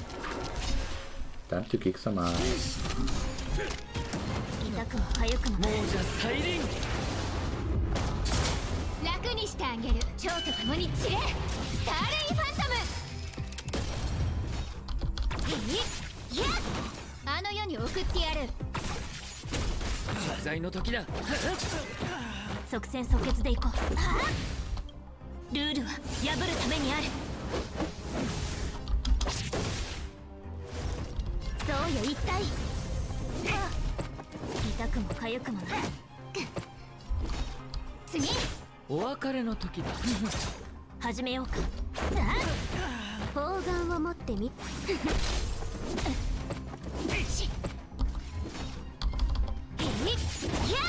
罪の時だ。鬱陶しいわね。あの世に送ってやる。 Alright. Very not. When I think about it, second sister isn't my mother's biological daughter, and they've never seemed to eye to eye. Once she ascended the throne, the authority of the Emperor's Dowager clan will be greatly reduced, which is why we should first escape the King Charge's state. That's the Empress Dowager's fiefdom? What? Second sister soldiers are crawling the streets. Let's find a car and set off and try to not alert the turncoats. So it was empty at first, now there's a whole bunch of people. Gosh, why did park the car so far away from the forest? Oh wait, I think it was my terrible idea to drive less, walk more. No point blaming yourself now, let's go.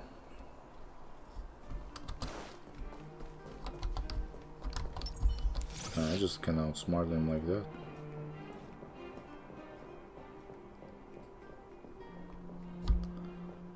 Take the car and leave. Great night, you drive. Stay off the main roads and take the detour through the countryside to exit the city. You probably won't be able to set up stringent blockades so quickly.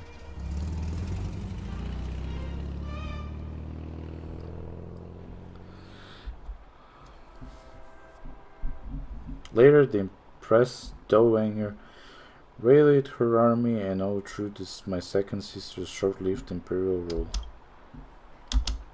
I ascended the throne and became the Pupsha Empire's emperor. In order to protect her young daughter, the Empress Dowager began ruling her in her stead. It was disheartening that when I was of age, the Empress Dowager passed away and my extended family did not intend to return my imperial authority to me. My conflicts with the regents became intense and our relations gradually soured. It was clear to me that I was fast losing my position as a puppet ruler. It was clear to me that they intended to kill me sooner or later.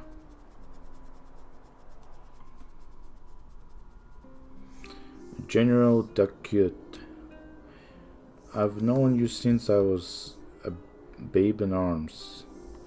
You were so heroic back then, but now here you are pathetically denying your own crimes. Your Majesty, even if you say that, I did not do it. Tax collector Turian, he was an upright and moral official, yet you, uncle, gave in to your villainy and burned their whole family of 49 to death. I have received more than one memorial for you to pay your blood debt. But you are my blood kin, and I have not the heart to execute you. If you confess to your crime on public broadcast and repent, I will only relinquish you for your duties and send you on. Your Highness, you were the one who killed them, didn't you? Such insolence. You committed mass murder and dared the family for it.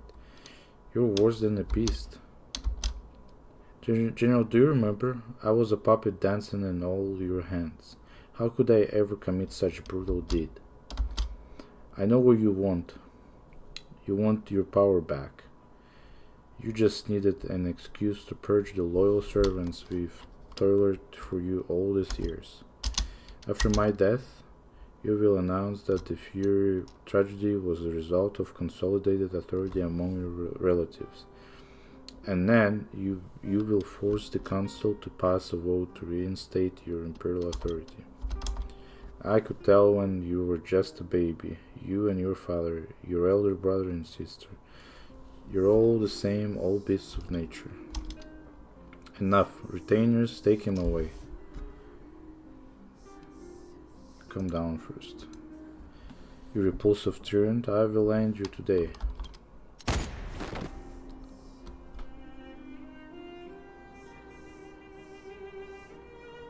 Retainers, take my uncle home, and then summon Lenmar. Understood, summon Lenmar. Short while later, a young woman named Lenamar enters the throne room. Her Majesty motions for the retainers to leave them, leaving just the two of them in the throne room.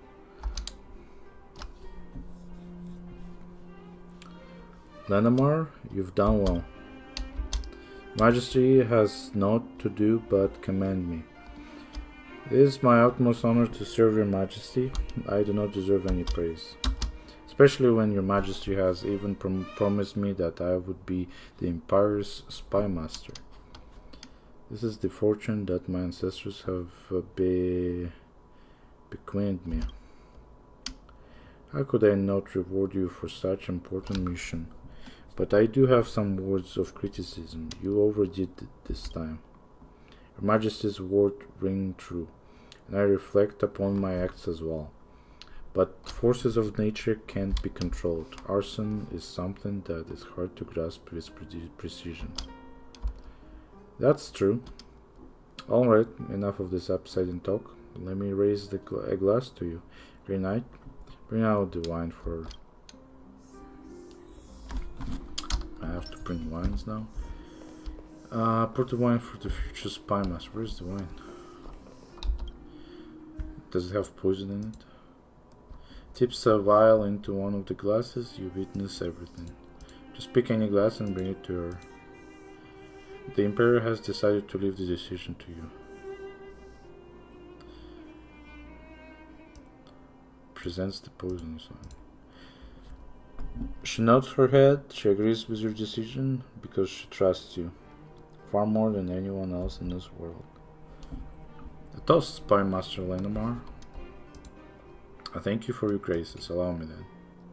This wine is amazing. In the next few months, I used the tax collector extermination as an excuse to eradicate the Emperor's dog-wearers clansmen within and without the Imperial chambers. I traded 49 innocent lives to restore my own sovereignty. I thought that I would be safe if I just slayed my political enemies. But the more I slew, the more afraid I grew. It felt as I had to kill more and more people who opposed my rule. Grey Knight, Grey Knight, Grey Knight. I have a matter to entrust to you. Come right now. Where is it? Her Majesty members are muddled. Let's see where she's gone.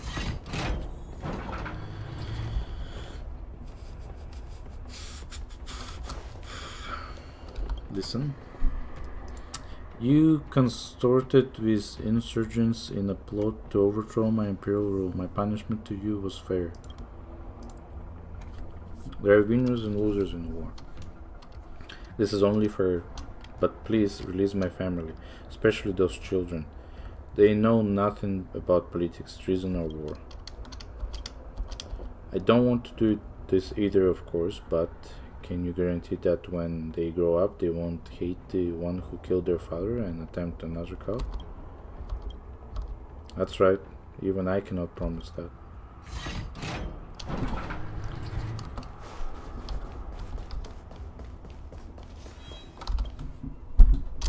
Right now I've been waiting for you for a while. Once again, the empowerment plot, another insurgency, rallying together in an attempt to overthrow my rule. It's too important to leave to anyone else, so I'm entrusting you to handle this. Let's do that. Vagrant. Grey Knight, your chivalrous repute is known among the common folk. We don't wish to kill you. If you wish to abandon that villain, we would welcome a mighty warrior who fights for righteousness. But if you insist on being a Turan's fangs, we don't fear death either. I am loyal to my Emperor.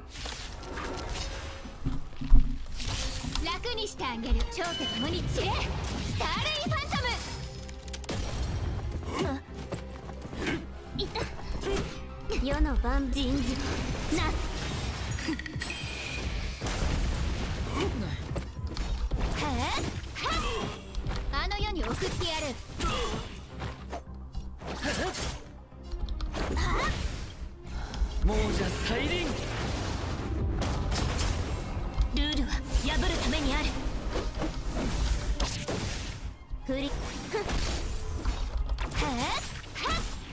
あの世に送ってやる Easy. 自分の意志で決 Grey Knight, where are you, Grey Knight? Go over here. There are plenty of matters I need to handle. I can't do it all by myself.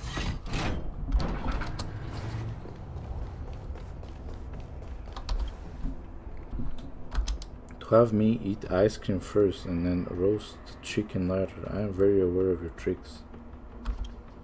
You? What do you mean? Use an ice cream to numb my tongue so I would not be able to taste the poison on the meat. You think me a fool? I would never do that. The weather was blazing today and ice cream melts easily. That's why I advise you to eat the ice cream first. I wouldn't be tasty if melted. Don't deny it. Retainers, take him away. Majesty, I've been wrong. I've been wrong.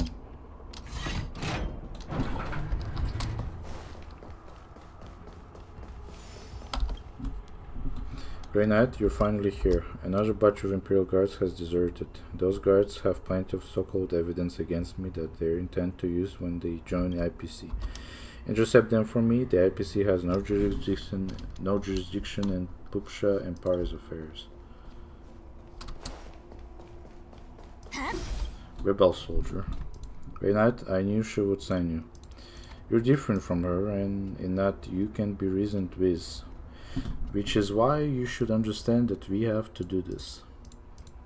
Her Majesty's rule must be ended, not just for the Imperial Guards, but for the entire Papshian Empire. Help me understand, Grey Knight.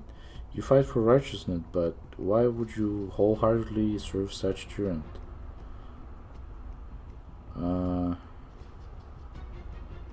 She was not born cruel. Of course, certainly, no one is born a brutalish beast, but to walk a tyrant path, one does not need a cruel soul, just a weak heart. You wish to die for blind loyalty, or will you master the courage and do the right thing for once? My oath is unbreakable above all. I understand. Draw your weapon, Grey Knight. It's my honor to fight you.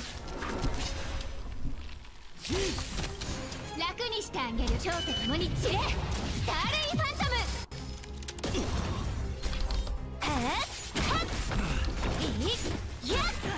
あの世に送ってやる There you go. Grey Knight, get over here quickly. You toiled so long for me. I hope to reward you lavishly. Pass down my orders. Execute a saturation bombing on Pazdrak City. Your Majesty, the uprising has been quelled. What in the world are you doing? 3 rebellions have occurred in that city within 5 years. You want me to believe that the insurgency has been quelled? Cease with your jesting. Your Majesty, Pazdrak City may have been the insurgents' main base, but it does not belong to them. It belongs to the 4 million citizens who live there. I understand what you said, and I do not wish to do this either, but for the great Purpsha Empire, some brutal insurances are required.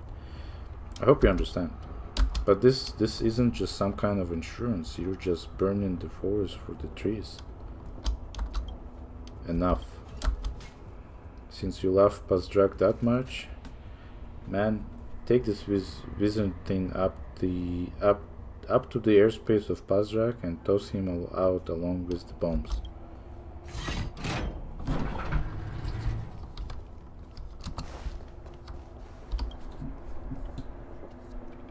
I know you didn't mean to conspire, but I am clear that if I simply release you, it will send a signal to others. I was merely using my own assets to provide relief to disaster victims. How was that wrong? The stellar winds this time were particularly intense, and disaster victims littered the Empire. While the whole Empire is suffering from a famine, only your hometown's victims received your kindness. How is that fair to the rest of the refugees? Is this really the time to discuss fairness, Your Majesty? Every life saved is a precious one. I know that, but the Famished common folk don't. They'll think I don't care for them, and that only you do. But I do care. I do. Which is why you can't be soothing relief with kindness. You must be the one who declares himself king of the hill as he prepares his army while kingdom is weakened. This is why I must kill you, don't you get it? Your Majesty, history will judge us all.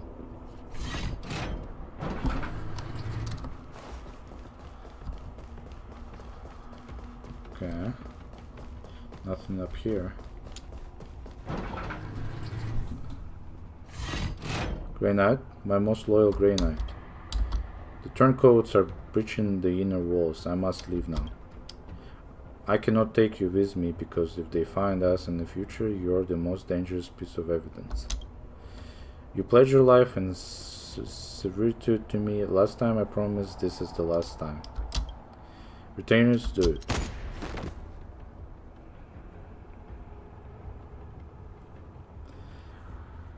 When the revolutionaries barged into the palace, I had already packed my valuables and flew to Penacony. I asked the family to seal my past memories, for they brought me nothing but fear. In Penacony, I became renowned kind soul. Okay, well, we can now see her story here.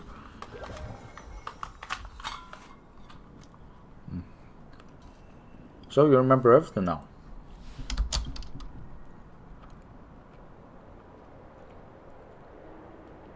Her Majesty dejectedly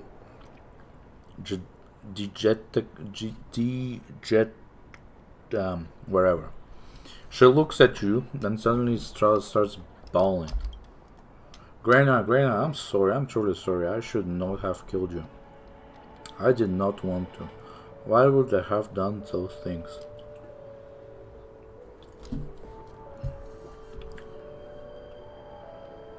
I'm not the Grey Knight. I know you're not, but you two look much alike. What are you crying about? As if you didn't do anything. As if you didn't do anything of those things. Ilfan, let her cry. We can wait until after she comes down. Her Majesty finally quiets down after much sobbing, regaining her imperial-like elegance. Allow me to reintroduce myself. I'm Svanga, Executive Leader of the Old Empire Dissolution Committee of the Popular Republic. I am his second-in-command, Ilfan, Executive Vice Leader of the Old Empire Dissolution Committee of the Popular Republic. We have come to take you back to stand trial. You have been charged with over 70 war crimes, 13.12 million murders, and 127. Forget it. There's too many, and it is an arrest warrant. Take a look at yourself. If I return with you, what will you do with me? What else can we do? A fair trial and a benign judgment. Be content with your lot, as your subjects have never had a chance, and have never had this chance. I feel that Penacony has certainly turned me back to my old self. A good person should be brave to face her former crimes and stoically accept the punishment. I'm willing to return with you. Ha! Good person. You certainly got some imagination. That's good. Grey Knight, I still have a question for you. I've done so much good in Penacony, and I'm now willing to return to my kingdom to face General. Will this atone for my sins? I don't know. You don't know? I do. You can't. Atonement. How do you intend to do that? You think that tens of millions you've butchered will find peace just because you apparently made peace for your own sins? You think evil will disappear with your death? All a person can do is to pay the price, and you will pay for it. That much is enough. But don't think for a moment that your sins will be erased just because you've made peace. You are not worthy. Ilfan is a little overboard, but he's right.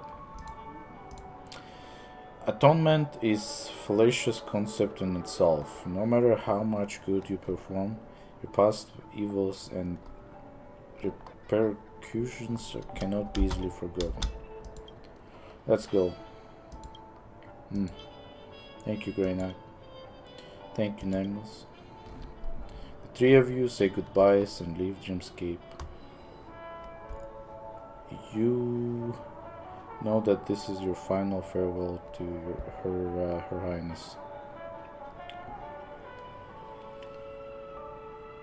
Perhaps she's not really a devil by nature, but Ilfan has point. Even though she has turned over a new leaf, does it even matter to those who died by her hand?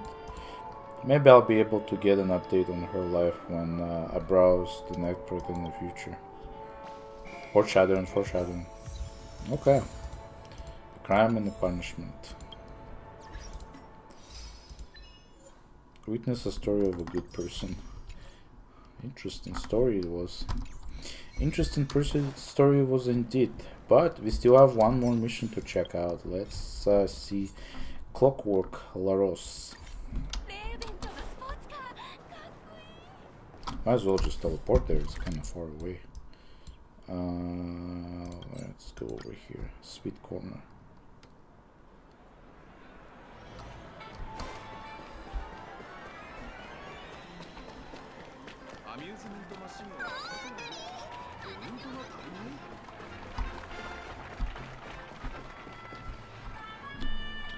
Why are so many people gathered here? Who's that woman? You don't know her? That's Laros, a renowned songstress from the planet of Canticles. So it's Laros. What a treat to her to hear her song of beauty for free. Thank you all for attending, my dear audience. This time I brought some special music. This song is different from my usual style. I implore your patience as you experience the beauty within. Laros sings the real song of beauty. Is it truly Laros' voice? Oh man, this is terrible. Please stop making vulgar remarks. There must be more to Laros' music. I never imagined I would perform this song of beauty in front of everyone, but it's been such a long time. My manager should be coming for me. I'm sorry, but I must go back to Otimo and to distribute brochures. Dear lady, could you please ask about the audience thoughts on my new songs? I would greatly appreciate it. Doesn't look like everybody liked it. What a shame. Laros has changed.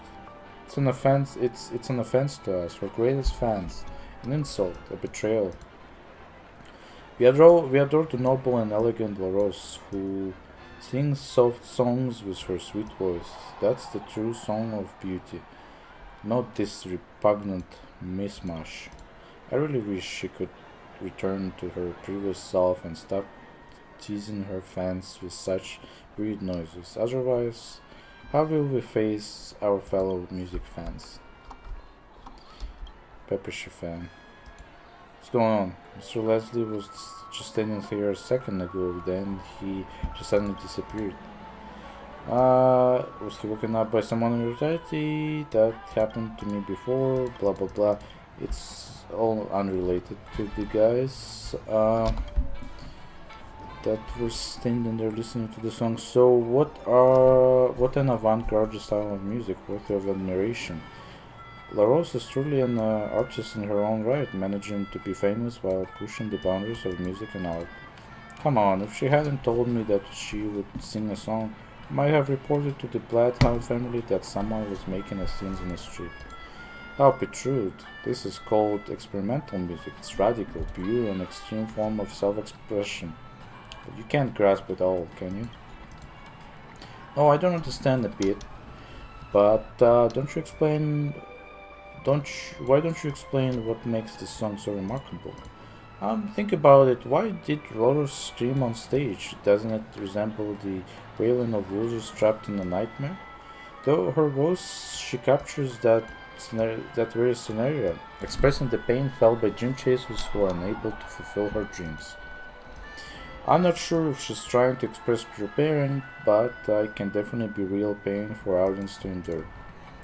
That's art, surpassing your mundane grasp. In my humble opinion, she was singing about people like you, whose lives aren't as fulfilling as they wished them to be. What's this here? Investigate. Item obtained. Half autographed photo. Okay. Harsh listening. I heard that there's someone at Penacony who could sing the Song of Beauty, so I didn't even blink when I bought the ticket for the performance. What a disappointment. I know all about this marketing gimmick. They create the buzz and then pull off this ridiculous act to cash in on the hype. If this is so-called Song of Beauty actually worked, the tune "I Am in the Shower" would have been resurrected. Would have resurrected Idrila ages ago. I must find a way to resell my ticket, rather than wasting time listening to this nonsense. I prefer to enjoy Robin's song at the hotel. People don't seem to be impressed by LaRoche's music. Where's she again? Let me go back. Is this the quickest way? Maybe. Or is it this way?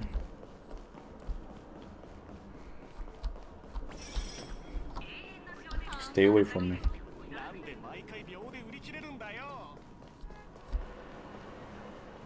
As this was not the fastest way to get there. Oh well.